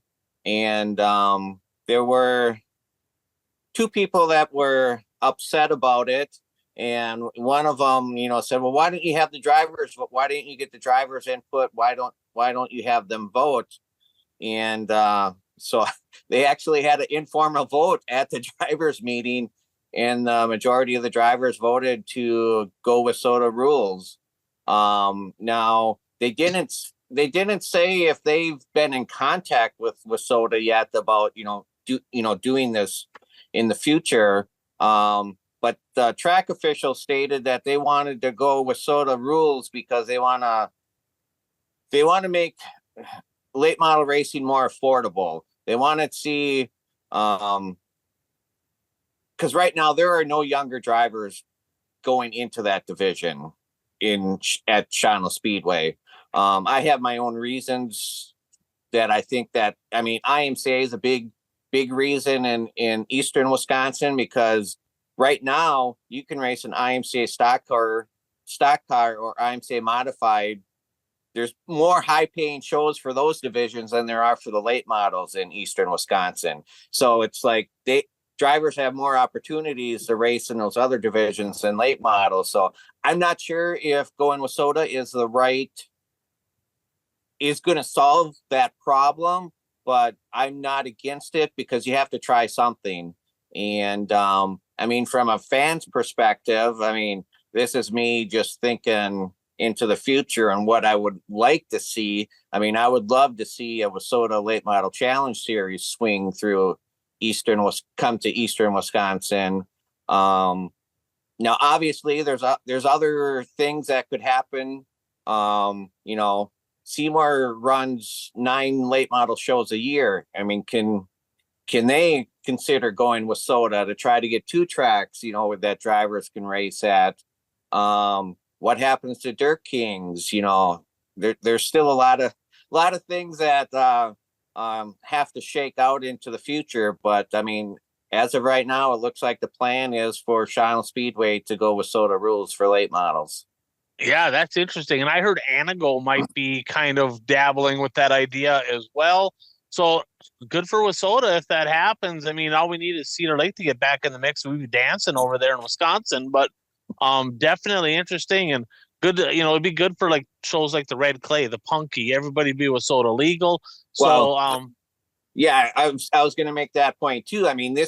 This would actually be good news for the WISSOTA tracks that run late models in western Wisconsin, because with the Shawano cars being WISSOTA legal, they could travel to Punky, to the Punky. And I can remember when MJ raced, there'd be like 10 Shawano cars that would go race at the WISSOTA 100. They go race at Punky. But since Shawano kind of went on to their own island, there's only been a couple of cars. Nick Avalink is WISSOTA legal. Joe Bennett, I see he's in the top 10 in the WISSOTA Challenge Series points. So, he's been racing some WISSOTA shows. So there's only a couple where if you get all of the cars WISSOTA legal, I would think that it would help the Western cars for the bigger paying races, not their weekly shows, but the bigger paying races. And, and this also brings up, what does Plymouth do? Because there's a whole group of cars down there, so there's still a lot of stuff to sort out, I think, but it looks like Shawano is moving towards going WISSOTA. Well, keep us posted on that. We'll see how things develop over in eastern Wisconsin. So Uper Dan had a couple for us here. First of all, on Turbo, we talked about it earlier with his comments there about Gondek not on the fun tour. Should he get a donkey award for that? Should Turbo get a donkey award for speaking out about a track, not liking a track? I don't know. I mean, I kind of like the fact that he's on it. And he said multiple times, like, I'm not saying anything bad about the place or whatever. But let's face it, Turbo's a bull ring guy. That's a big kind of a sweeping track. He's not lying. He doesn't like those tracks. That's part of the reason he dropped off Lucas. He doesn't like the big sweeping tracks. So I don't know. I think he's just being honest. What do you guys think? I don't think he should get a donkey award. I mean, let's be honest. If he was saying that about a track that you didn't like, you wouldn't care. But the fact that he was talking about a track in our area, that's why it stings a nerve a little bit. Yeah, that's the first track I got in the Hall of Fame at. I think he gets a donkey. Fuck that guy. After what he did at Cedar Lake a few years ago with Pierce, he is exempt forever from ever getting a donkey award. No fucks given. That's what his tour should be called. Then he had Proctor on Sunday had USRA late models up there, and they've had them a couple times on the schedule. Gondik's had them. He's like, why do WISSOTA tracks like Proctor and Superior, why are they even bringing in the USRA late models, 500 to win and this and that? Why not put that money to a different class? They're only getting 4, 5, 6 of them. Is it a complete waste of time? I do have the answer to that question. It's called Cade Nelson. Okay. There's literally one reason and one reason only that they bring the USRA late models up there, because they're not getting the support. He's right. But Cade Nelson is a third generation driver in a family that is historic in the region. And to get that kid racing on the home turf brings fans in the stands. End of discussion. When he moves up into the big late model, into the WISSOTA late model, I would be willing to bet there's no more USRA late model shows up there. This is 100% a deal to get Cade Nelson racing at home and bringing his fans with him. That's all that amounts to. And I got to be honest, I don't think it's a bad idea. I think it's a good idea. What do you guys think of that? I think you may be onto something there. I think that's a pretty good reason as to why they're racing there. I got to be honest, Proctor struggles for fans. They do. They get about 250 on a regular night. So if they can get another 30, 40, 50 fans because he's there, I get it. Now, that's why they're doing it. That's the only reason. There is no other reason. They're not looking to bring in USRA late models. That is not a thing. It is 100% Cade Nelson. I promise that is the answer. Last one we have here. So you look at all these specials across WISSOTA land and so on, and car counts are not great at a lot of them, right? Why is that? This comes from Rick. And so guys, this weekend up on the Iron Range, Grand Rapids and Hibbing, they're having a Tom Wasilewski Memorial Race.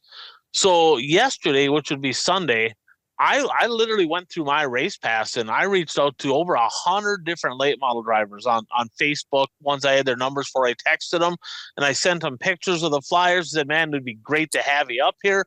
Hope you can make it. You know what their answer was? A third of them said, first I heard of these events. Thanks for reaching out. What? Like, we've been posting it on Facebook. Hibbing's been posting on Facebook since frickin' December, right? So I'm thinking in my mind, I'm like, holy shit, right? Like, what do you mean that's first you heard of it? Literally, I'm talking a third of the drivers, and I had kept track of it, A third of the drivers said, I didn't even know these races were happening, had no idea, right? So if you think about it, right? If you take Bert, do you follow the Grand Rapids Speedway on Facebook? No. Okay. So do you see, like, when Grand Rapids posts, hey, we're having a, you don't see it, right? So if No. you're out in South Dakota, up in Grand Forks, down in central Minnesota, if you don't follow that track on Facebook, you don't even see it, unless maybe somebody, shares it or whatever, right? And even if you do follow it, guess what? You still only see a small percentage of what they post. Well, the only way most tracks are promoting is throwing some posts out on social media. Here's what we got going on. Guys, that's not working, right? No. So you got to get back old school, and you got to reach out. And Kraus, I know you've done this several times for some of your shows. You got to reach out to the drivers. So promoters, okay? Dennis McCauley's the best at this as far as series go with the Fast Lane series. This is promoting 101, okay? I promise you this will work. If you're having a special in a specific class or whatever it is, you have to reach out, whether it's text, phone, Facebook Messenger, whatever. You got to get that information in the face of the drivers so that way they can see it. Also, Chris Steppen back in the day with all his FYE shows, he's kind of one of the only ones that did it. He always had like the half sheet, the flyers. And if there was a Superstock show, a mod show, he'd have people at all these tracks handing out flyers, putting them in driver's seats, putting them in the trailers. That rarely happens anymore either. So we gotta, as a racing community, as a whole, all of us combined, we have got to quit with just hey, we put it on social media, we put it on Facebook. You got to reach out to the drivers. You got to invite them. You got to make them feel like they wanted. And there's a few drivers I reached out to, Trevor Anderson being one of them. He says, shit, I didn't even know that was going on. You know what? I'm going. What gears do I got to run? He was not going to Grand Rapids and Hibbing. He said he is now going to Grand Rapids and Hibbing because he's aware of it. That's cool. That's good for them shows. So, so that's a good question from Rick, but I think it comes down to you got to be reaching out to the drivers. Kraus, your thoughts? Yeah, for sure. It's just like you said, it's people got a lot of stuff going on these days. Usually they're going to go to their local tracks and they kind of know when they know when Viking Speedway is racing, you know what I mean? But you gotta, I'm going to do it tomorrow. We got $1,000 to win Street Stock show this weekend. And we got our Florian Sprinzel special coming up. And I've already texted Vogel. So I had a couple questions about him anyway, and a couple other guys. And I told some of my board members too, if they know some Street Stock guys, you got to shoot them a text. You got to get them on Facebook. You got to, like you said, you got to get in front of them. They'll be like, oh yeah. Like, at least make them think about it. Because other than that, majority of people are not going to know about it.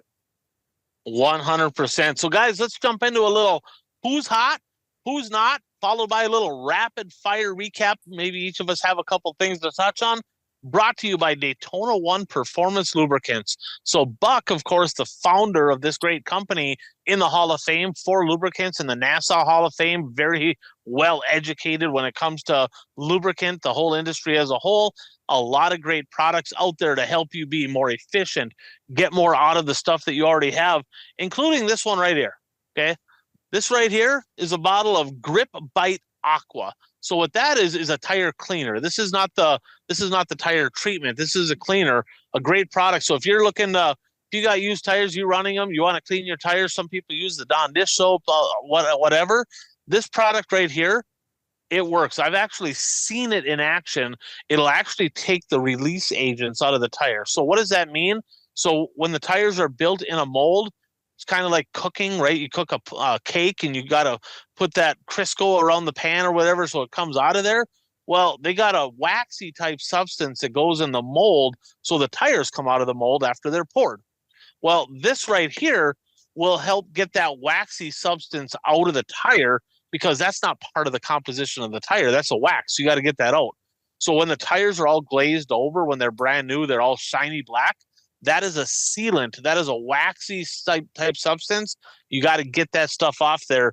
This Grip Bite Aqua from Daytona 1 will do the job. give Chad a call. His number 507-828-3536. He's a regional rep, and ask him about all the great products they have to offer. All right, boys. Who's hot? Who's not? Bert, who's hot? All right. Before I go into that, I forgot to mention one thing when I was talking about Shawano Speedway late models with soda thing. The reason that they would go with soda rules next year and then sanction in 2026 is that would give the drivers the rest of this year and then all of next year to use up their equipment that is non-Wasota stuff. So yeah, and that makes sense. That makes sense. Kind of a phase-in type deal. Right. So all right, who's hot? Locally, I'll go Troy Springborn, late model driver. He's won 2 straight features at Shawano Speedway. And he's won, I mean, both of them were convincing wins. I mean, it wasn't even really close. So he's definitely on a hot streak. And then I'll also mention Jordan Bartz. She won the IMSA modified feature at Shawano Speedway 2 weeks ago. She was in the top 5 this last week, and she's currently leading the point standings. Nice. Anybody on the national scene? National scene, obviously, Bobby Pierce, winning the $250,000, take out his engine woes, and he's definitely one of the hottest drivers in the country right now. 100%. All right, Coach, who's hot? I gotta go. I gotta go with Brady Gertis. He's pretty much, from here on out, he's gonna be on the podium. I mean, unless he's got a DNF or something, he's gonna be on the podium no matter when he races. So, and he's running I-94 and Viking pretty much full time, and he'll hit some bigger shows here and there. He definitely will, but he's rolling right now. He got the spec motor. That's been the big change for him. He was in that concept, and now with aluminum heads going on the spec, was at a big time disadvantage, especially at Viking and fast track, and then at I-94. So he's got that spec rolling now. I don't see Lucas Rodin losing much more. The rest, that thing is rocking right now. That Midwest mod, that thing is honking. He's driving right by everybody, no matter where he goes. He's winning. And then obviously, I'm taking credit for Bobby Pierce because I had him on the not hot list a couple weeks ago. Because he had, I think, 3 wins, and since in May or something, April, something crazy like that, and now all of a sudden he's got her going. So it's definitely hot, and like I said, with all the jumbling going on, it's his car. Unless old man, the tall, cool one, fires him, I don't think Pierce is going to be the number 1 late model guy in the country for a while. Yeah, he's on fire for sure. So hot for me, I got Shane Sabraski in the late model. He's got that thing cooking, right? It didn't take him long, and he's starting to find a rhythm with that thing. I said earlier in the year it's going to be Tyler Peterson and Cole Searing battling it out for a natty. I'm telling you right now, Shane Sabraski is going to be in the conversation in that late model in 7A. Dexton Cook kind of separating himself from everybody right now in that 78K. Sabraski not racing supers every week is definitely helping, but when he is, Dexton's been kind of beating him anyway, so Dexton on fire. Brandon and Joey Jensen in the Midwest mods. Lucas Rodin's been really good. David Simpson's been really good. But Changa said, boy, Joey Jensen, fastest Midwest mod in the country or in Wasota right now. By far the fastest. Well, his little brother said, hold my beer, and drove right by him and off into the sunset for $5,000 to win. So not sure that's accurate. And then on the national scene, I'm going Devin Moran. So Devin Moran right now, guys, this past weekend, he got 3 seconds in a row between Ada, Grand Forks, and Proctor. Then he got a third at Ogilvie, a second again at a third at Superior, a second at Ogilvie. Then he won the Lucas race. So all he does is finish on the podium. So Devin Moran has been absolutely lights out. This is, in my opinion, this is his breakout season. He's been good at speed weeks. He had a solid end of the year last year. But I'm telling you what, he is putting it together right now. That 99 has been on point. All right, guys, who's not? Bert? I don't have anybody that really comes to mind for not hot. Locally, I did look to see because I had some ideas, but then, well, they did really good this one week and then really bad a different week. But I'm going to go with not hot, Travis Stratton, just from the fact that he was in the close to the top 5 in the feature last week at Channel Speedway, and he must have broke on the last lap, and he wound up finishing 15th. But the reason that is so important is that dropped him the 4th place in the point standings in the IMCA stock car division at Channel Speedway. The top 5 drivers are separated by 12 points. Nice. So nice. That's going to be a fun division to watch the rest of the season. It seems to me like track points are a little bit more of a thing over there than they are in Wissota country right now, because they don't have specials every single week and every single night in most classes. I like it. I'm a fan. So that's going to be pretty fun to watch over there in that stock car division. Coach Kraus, who's not? Buzzy Adams. Especially if you're going to go cherry picking, Buzzy, down in Madison and wherever else you're going, then you can't win. You know, was running like 5th at Grand Rapids last week and just pulled it in, dropped his point average down. I think he was pretty much non-existent all week in Madison, was he not? I don't think he did nothing down there. So, like I said, Buzzy, you're gonna go cherry picking. You better pick it up, and you better do some winning. So, I'm not gonna say he's not hot, but Ryan, where's Cole Searing been? Hopefully he's coming to Grand Rapids and Hibbing this week. And I talked to him. He said, maybe, is the track going to be good? Well, for 11,111 to win, it's worth coming over and finding out, right? So, yeah, he hasn't. Let me ask you this, Ryan. I got a question for you. This is my fan question to you. You know, all this money on the line, the World Outlaws coming to town, touring the area. You think Cole Searing would have made these shows? Oh, 100% he would have made the shows. Yep. And I think it'd been, and I'm friends with Cole. I got to know Cole pretty well. I give him a hard time because he's just the guy that you have to give a hard time because he gets all rattled. So, but we're having fun with them. But I would have liked to see him. That thing's super fast. You know, I would have liked him seeing run with those guys too. So not that he's not on the not hot, he's on the nowhere to be found list because he hasn't been racing. So, And I don't really have anybody nationally. Haven't been keeping up too much with that. You know, the World Outlaw Sprint cars really haven't been racing much. Don't really high limits haven't been racing much. You know, car counts really haven't been. You know, the Lucas guys are that. You know, their quality of cars are down. I thought last weekend as far as who could win and who couldn't win. So I don't really have anybody on the not hot list. Once they start, they got a lot of races coming up. We're going to have some guys on the not hot list in a big hurry. For sure. So on the not hot list, I got RTJ. I mean, he's so shitty, can't even keep it right. I don't know. Too soon. Too soon. So we'll put him on there. Okay. That's a tough one right there. Vic Hill engines in the 32 car.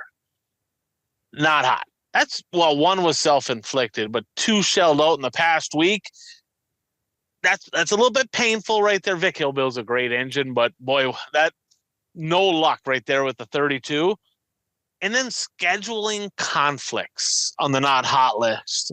For example, this week, Friday night, Hibbing Raceway, Tom Wazaleski Memorial, big show, 11,111 to win.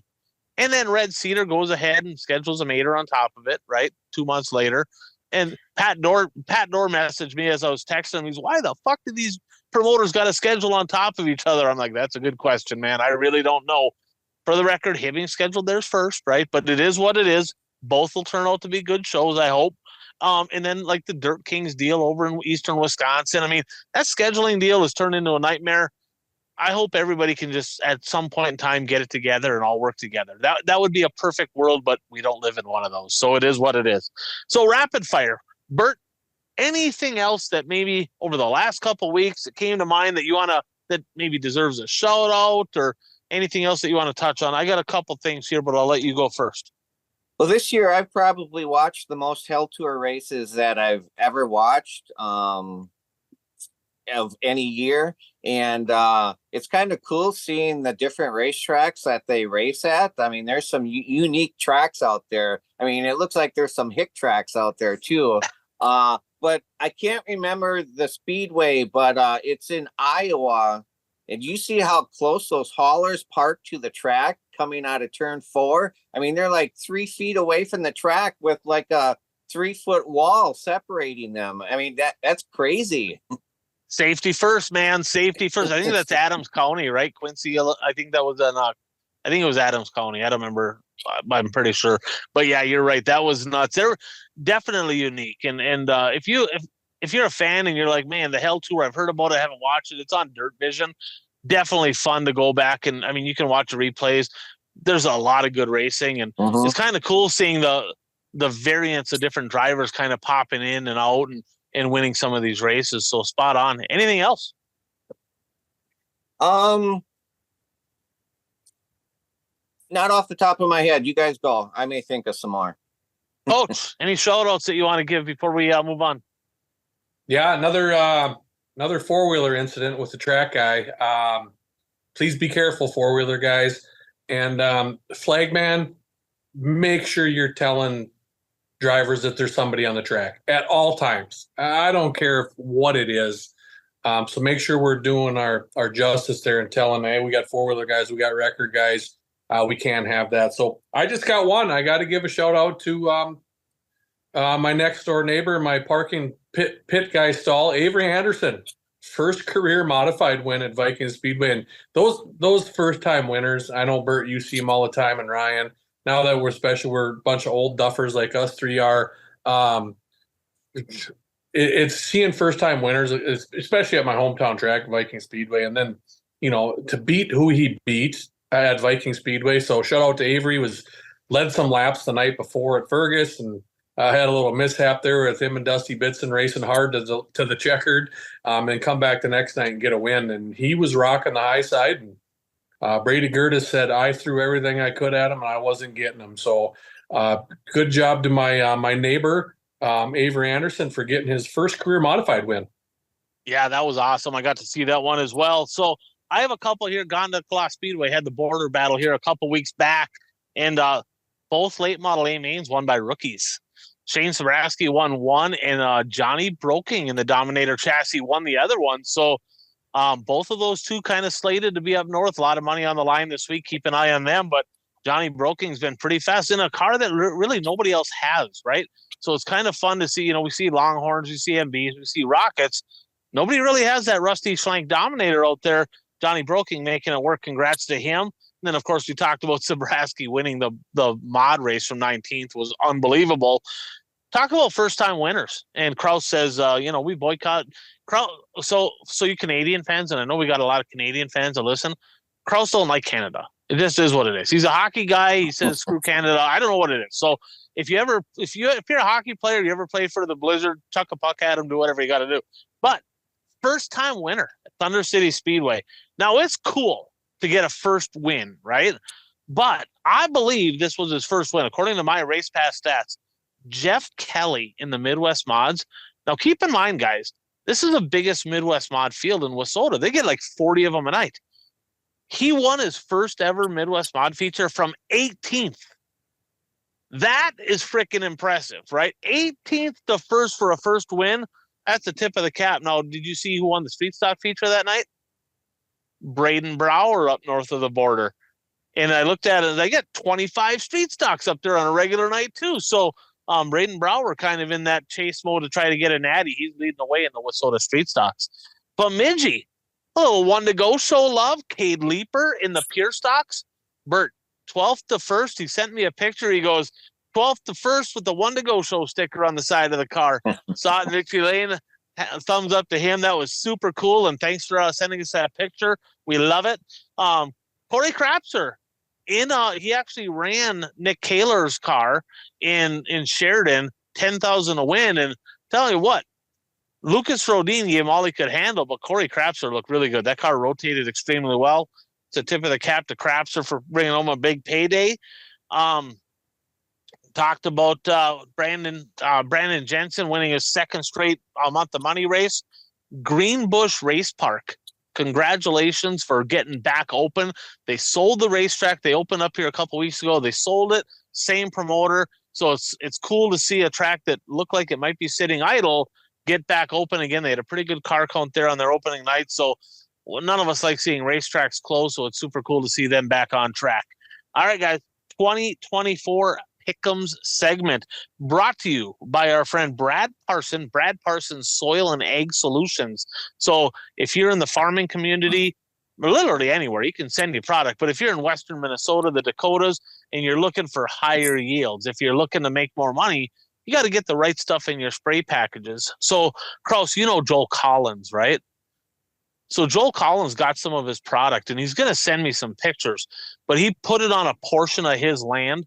He said, and he's got pictures. This is valid information from a guy that's in the racing community. He races and fan of the show, good friend of mine. He used Brad's product on a portion of his land, and it's almost double on height on the corn. And he's like, this could be the first year. We're looking at the potential of, and I don't know what all this means, but 200 yield corn, like super high yields. And he's like, this stuff was unbelievable. So he's like, next year we're going to do all of our fields with the products from Brad Parsons. So if you want to learn more about this, give him a call, 320-219-3542. Brad Parsons Soil and Ag Solutions. Sounds like he's got some really good stuff. So our standings right now, of course, we didn't have a show last weekend. Rain Man on top at 204, Changa at 185. I'm in third at 168. Dano at 156. Bert 150. Our Uper is at 140. Coach kind of slipping here the past couple weeks here at 137. Beefcake and Man Bun Dan at 129 and Bromance at 126. So kind of boycotting the IMCA shows there. I ain't picking IMCA shows, he says. Bert's like, careful with that. So like, dude, like literally just look at my race pass, pick somebody. Well, what are you doing here? Like, why are you like, you gotta catch back up to Man Bun Dan. So this week's events, guys, I'll shout them out. You guys say who you have for this week. Here's our picks. And keep in mind, whoever wins this deal at the end of the year, the money that we raise from, we got a couple sponsors here. Of course, Brad Parsons, Soil and Ag Solution, Impact Health Sharing, Worker Bee actually threw in $100 as well. So that money, the winner of our pick'ems is going to get to pick a driver, and we're going to sponsor a driver. If we get enough money, we're going to sponsor more than one for 2025. So that's kind of cool. So tonight's race was Castrol Flow Racing Night in America, Land of Lincoln Speedway in Lincoln, Illinois. Bert, you go first, Kraus, and then me. I had Pierce. I had Bishop. That's good to know because I had Pierce. Kraus on the snide again. All right. I had Pierce. All right. World of Outlaw late models. Thursday, Bedford, Pennsylvania. Friday, Saturday at the Sharon Speedway in Ohio. Bert. Pierce, Huffman. Coach? Pierce, Bishop, Pierce. And I have Hoffman, Pierce. So exactly the opposite of Bert. All right. World of Outlaw buggies. Wednesday at Beaver Dam. Friday and Saturday at Wilmot. Bert. Hodden's Child at Beaver Dam, and then Macedo at Wilmot. Coach? Hoddenchild, gravel. If Kraus does it, I'll do it, I guess, too. I got Buggy Bobby, Sheldon Hoddenchild at Beaver Dam, and I got David Sand and Gravel ×2 at Wilmot. High limit sprint cars at Portsmouth on Saturday. Bert? Sunshine. Courtney. Tyler Courtney. I got Brent Marks. I went against the grain on that one. We went Brent Marks. Lucas Oil Dirt Late Models, Thursday at the 34 Raceway, West Burlington. Friday at Tri-City, and Saturday at Lucas Oil Raceway, Wheatland, Missouri. Bert. Moran, Superman. Coach? Bert, what are you doing?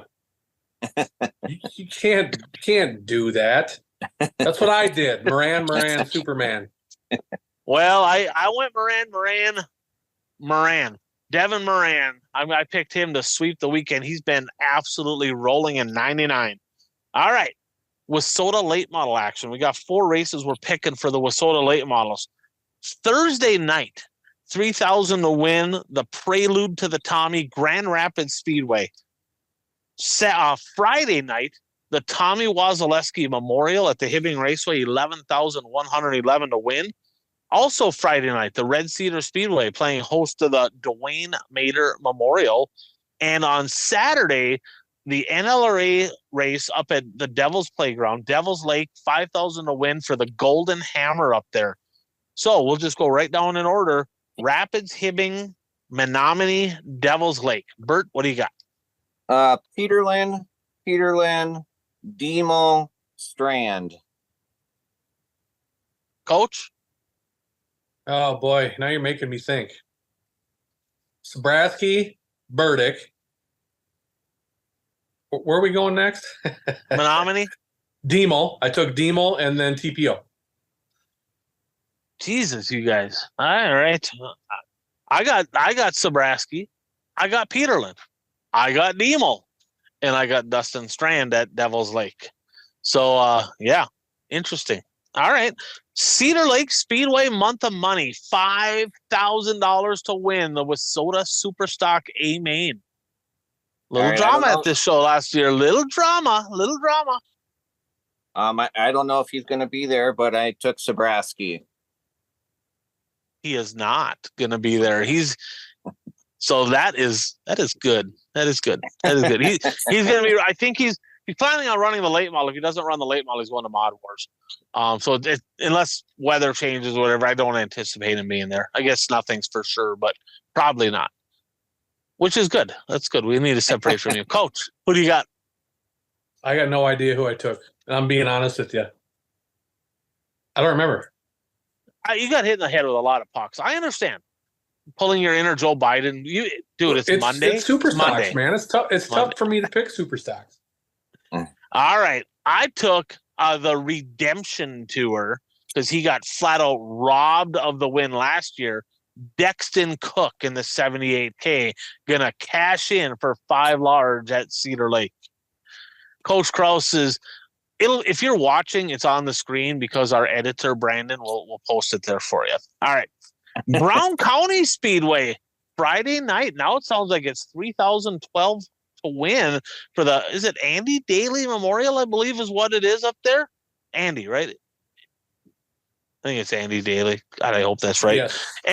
Anyway, good buddies with Mike Stearns. Who do you have there, Bert? Superstock action at Brown County. Stuart Chipke. For the upset. You're going against the curve. All right. Coach Kraus, are you picking the 29 star? I picked myself because I'm seriously thinking about going. So you're gonna take Beefcake with you as crew chief, and okay, no, Morkerbeam wants to come with too. So I might. You know what? I might as well just take all 10 of us in the pit. Want to go show pick'em and hop in the old a-hole hauler, right? Right. And we might as well just go racing. So after Terry Volz chewed us all out today on Facebook about supporting the show, did you see that? He was being nice about it. He's like, "Hey, let's get out here and support the show." Just reading that, I'm seriously thinking about going. So they put pretty good money on the line for the supers out there. So it's 312 to start now. Yeah. So right. And I got to go wrinkle some quarter panels out in South Dakota anyway. So just going to throw that out there right now that the 29 star may be going to Aberdeen.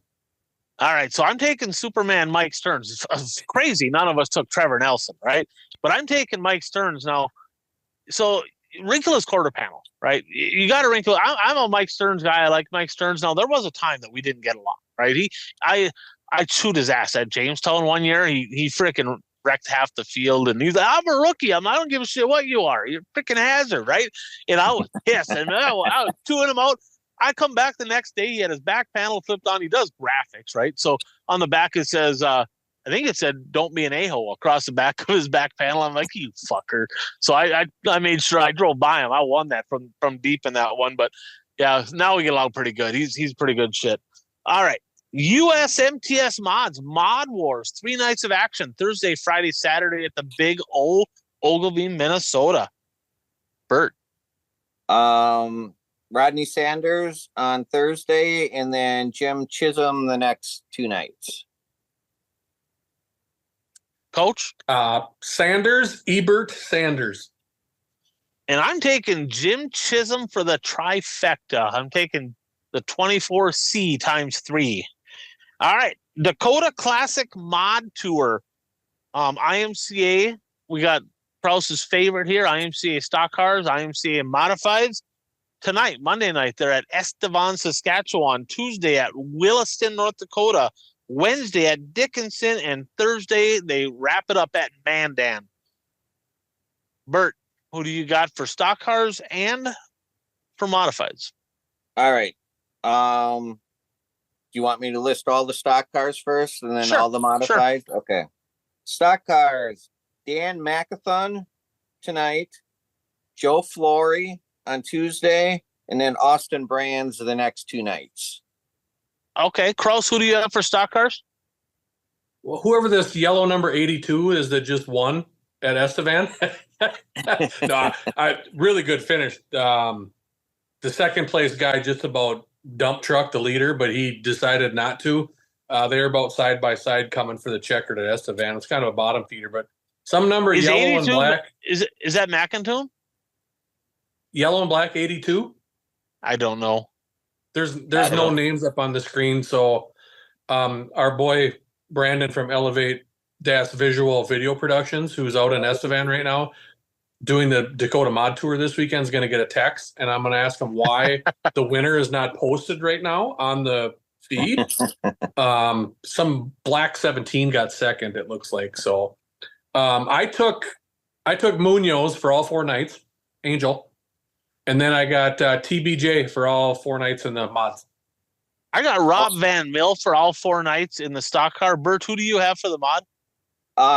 Barry Jr. the first 2 nights, and then Tim Ward the next 2 nights. And I did what Krause did. I got Rob Van Mill all 4 nights, and I got TBJ all 4 nights.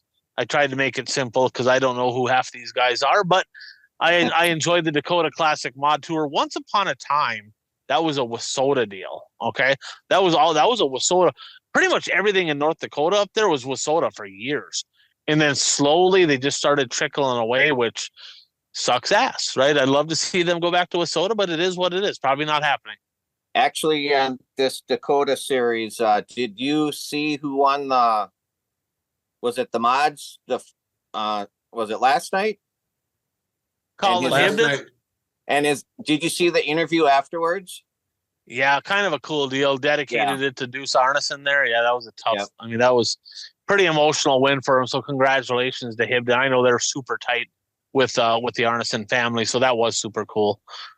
All right, guys, the last segment of the show are 3 bold predictions, and you mentioned them already, but give them a little love. Brought to you by our editor, Krause. Yes, elevate-visual.com video productions. Make sure if you need any drone work done, any video work done, if you're a realtor, need to get some sky view of your property, get a hold of Brandon at elevate-visual.com. Like I said, he's doing production right now out on the Dakota Mod Tour. So thanks for Brandon for doing that. Someone's got to get out there and do that. So that's pretty cool. He's a racing guy. So not only are you going to get some great work done, but you're also going to get done by a racing guy. Yeah, he does a great job. So check out his stuff for sure. So off the board here. So we had a few things come off the board over the last couple of weeks. So Bert, you only had one come off the board that I seen. You said Nick Oreskovich was going to win the farm stock special up at the ABC Raceway. He ran good. He was up in the top 5. I think he might have got 3rd, but he did not win. So that was a no. I had a couple come off the board, and I said that Dave Dulciak was going to win the next night out, and his cousin Brian was going to get on the podium. Well, Dave got 2nd, Brian got 4th. I was off by 1 on both of them. So close, but no cigar. And then on episode 215, probably can take this one off the board. I said, Brandon Shepard's going to win the World of Outlaw Championship, and Chris Mannon's going to get 2nd. Pretty sure that's not going to happen because he's officially off it. So that one is probably out. The Uper had a couple come off the board. He said the NOS energy drink cars, Hoffman, Sheldon, Courtney, we're going to win 45% or more of the features here this past week. That did not happen. And he said the XR Super Series between Proctor, Superior, and Ogilvy specifically would average over 30. That did not happen. He was just shy of that. So I think he had over 35, but he gave me a wrong number here. So he did not get that correct anyway. Coach, you had 3 come off the board, starting with, you said the Gondik Law late model is at the border battle between the 2 nights would see 6 different drivers finishing on the podium. So both nights would have different drivers. 5, Sabraski screwed you. He doubled up. He was on the podium both nights, a win, and I think he got 3rd. So Sabraski messed that up for you. You also said Tyler Courtney would have 2 wins, and all 3 of them would be on the podium. That did not happen. And you did say, however, that Bulls Gap Volunteer Speedway, they had a big race here a couple weeks back. 2 of the top 3 would be non-Lucas drivers. Dale McDowell won, non-Lucas. Mike Marlar second, he's a Lucas driver. And Brandon Overton, a non-Lucas driver, got 3rd. So that one was correct. Good job on that. Then we had a couple from the peanut gallery. Kent, a couple weeks back, said Bobby Pierce would go 4 for 5. That did not happen in that given week. And Kenny said that Bishop would have all podiums in that same week. That did not happen. Kenny also said Kevin Burdick would double up at the Gondik Law Speedway at the border battle. That did not happen.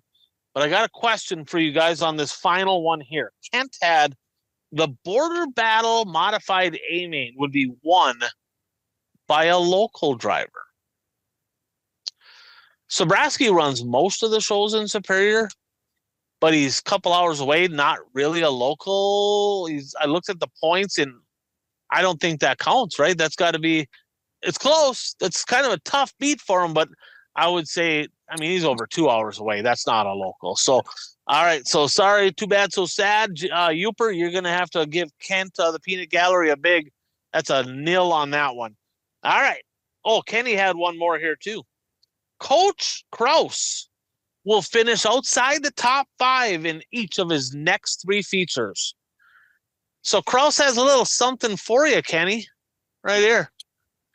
Right there. That's for you, Kenny, because he got 3rd. He got a podium. He got her done.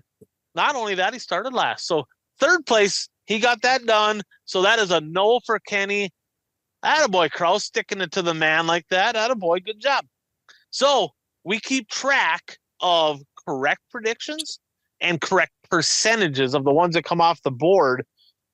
The Uper's kicking our ass. Guys, we suck at this. I got to be honest. I think he's bunting a lot, so that probably helps him. But the Uper's got 19 correct. Peanut Gallery's got 13. Bert's at 12. You're at 11. I'm still at 9. I got a ton still on the board. Percentage-wise, the Uper is at 31.7. The Peanut Gallery, 25. And Kraus, you're at 21.7. Me and Bert are both at 19. So we got some work to do to catch up to the old Uper here. So we got we'll make 3 laps around the track. And I got Upers, I got Beefcakes, I got mine, we got Kraus, we got Bert. Bert, we'll start with you. We'll go to Kraus, and then we'll make our 3 racing predictions. They either happen or they don't. Keep track of how smart we think we are, but clearly we're not, because we're not very good at this. Our numbers are pretty bad. Bert, what's your first one? All right. You guys will have to let me know if this isn't bold enough for this, but it's not. No chance. I don't know how big of a point lead he has. I say that by the time the playoffs start for the Lucas Oil Late Model Series, RTJ will still be in first place in the point standings. It's pretty big. He's got a pretty. It's not bold, but okay, considering the circumstances, it's a little bit more bold because as of right now, he has a part-time ride and doesn't even have a ride. So we'll give it to you. Okay. Still in first place. Is he up 185? No, it's more than that, I think. Is it? So it's 2 something then, 215, 225? It's a staying bunch. in first place, and he doesn't have a ride right now. I'd have to say that's pretty bold, Bert. I'll give you that one. Yeah, okay. we'll call it. All right, Coach, what do you got? We're going back with my podium finishes. Between Hibbing and Grand Rapids, 6 different drivers are going to be on the podium between Hibbing and Grand Rapids. Okay. A little parity up there in Wissota late model action. All right, the Yoopers first prediction is going to be RTJ SSI related. Hudson O'Neill will be announced as the new driver in the SSI ride, and Ricky Thornton Jr. is going to go to the Rumley 71 ride, the car that he was running in the 71. RTJ is going to get the Rumley ride. Huddy's going to get the SSI ride. That is Yoopers' first prediction. He's getting the Rumley ride for the Lucas races. Yeah, that's overall, like full time. Yep. Okay. All right, Beefcake here. So the Dakota Classic Mod Tour, between the mods and the stock cars. So there's 4 races. One's already done. Monday, Tuesday, Wednesday, Thursday. 3 of the 4 races will be won by the driver that is leading the points going into that night's event. So when you look at the points, whoever's leading the points going into that night's event, that driver, 3 of the 4 will be won by the point leader on that given night. So he's looking for a little domination there.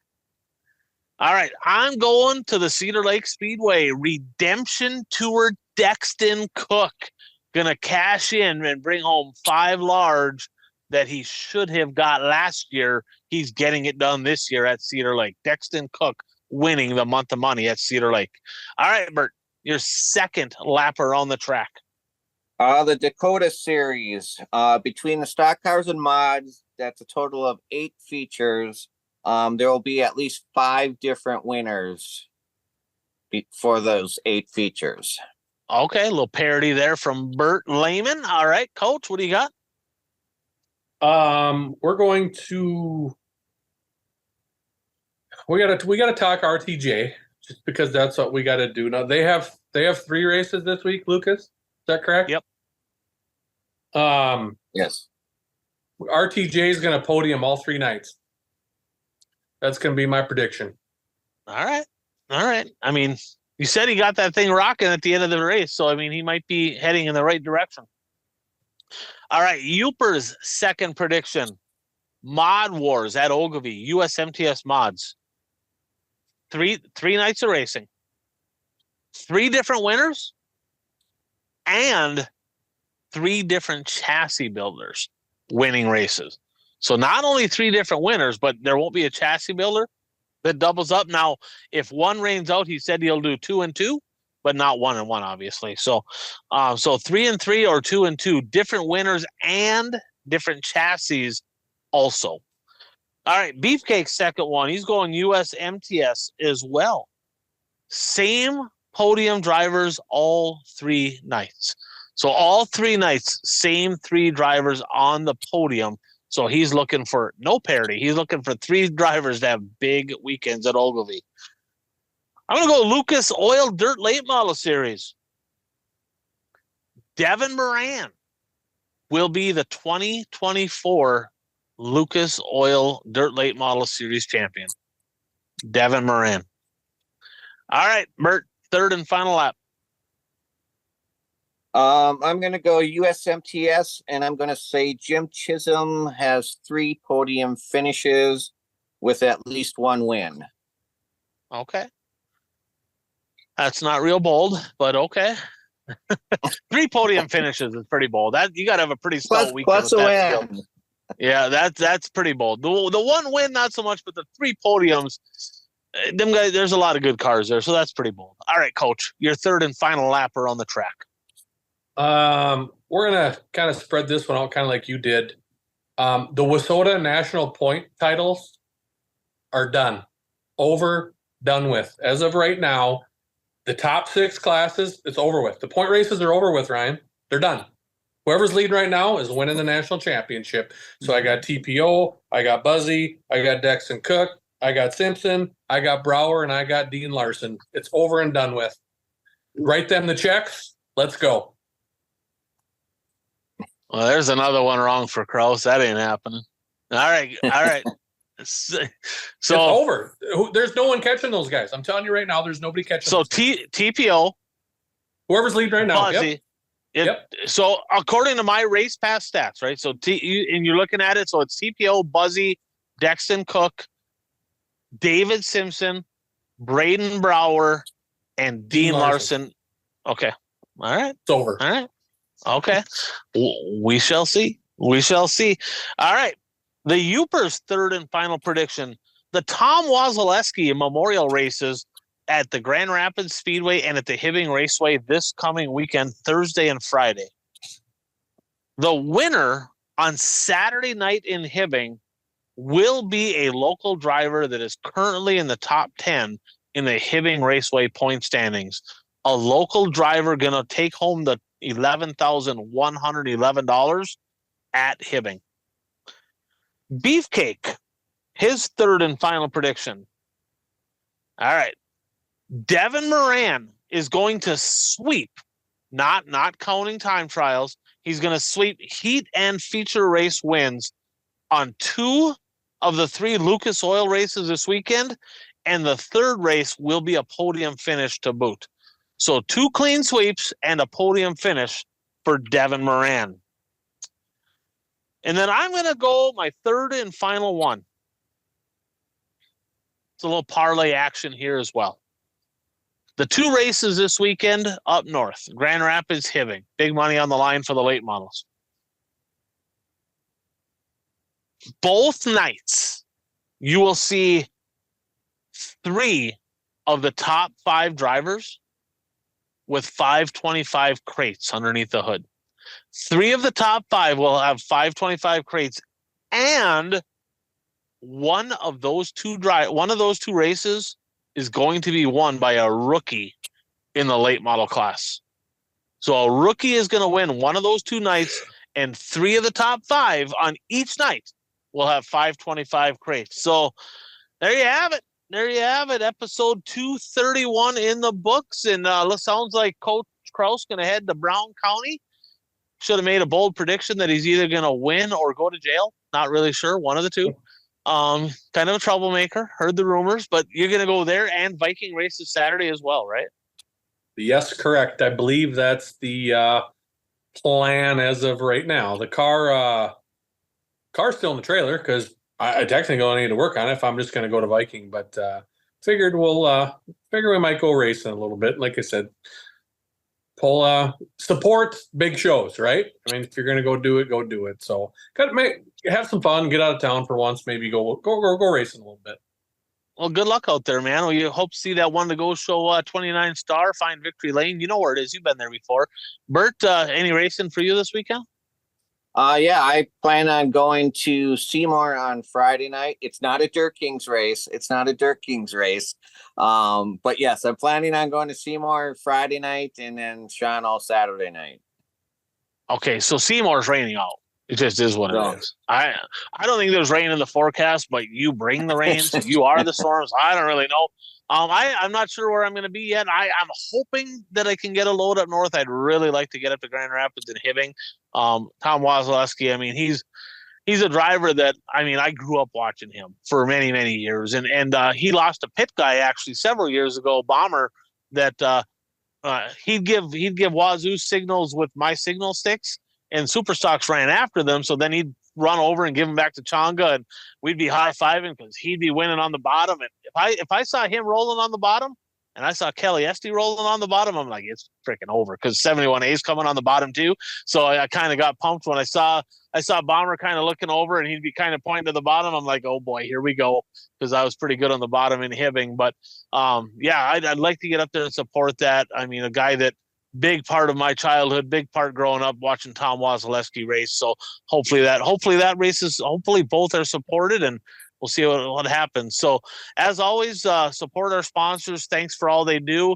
Send us any contact, send us any info, any questions, any feedback, whatever you got. And thanks for tuning in to the One to Go show. Thanks for tuning in, everyone. Hope you enjoyed the show. If you did, please leave a review and subscribe. It is Puka. And Goat Sports has another show out there by podcast, Facebook, and YouTube. It's the Tea with Miss McGill show. Covers hockey, high school hockey in northern Minnesota. So if you're into hockey, you can find us on podcast under Tea with Miss McGill. You can find us on YouTube or Facebook, GOAT Sports Media LLC. Yours truly and Coach Reed Larson. We break it down every week. We also do some interesting interviews. We'd love to have you. So tell your friends, tell your enemies, and we'll catch you next week.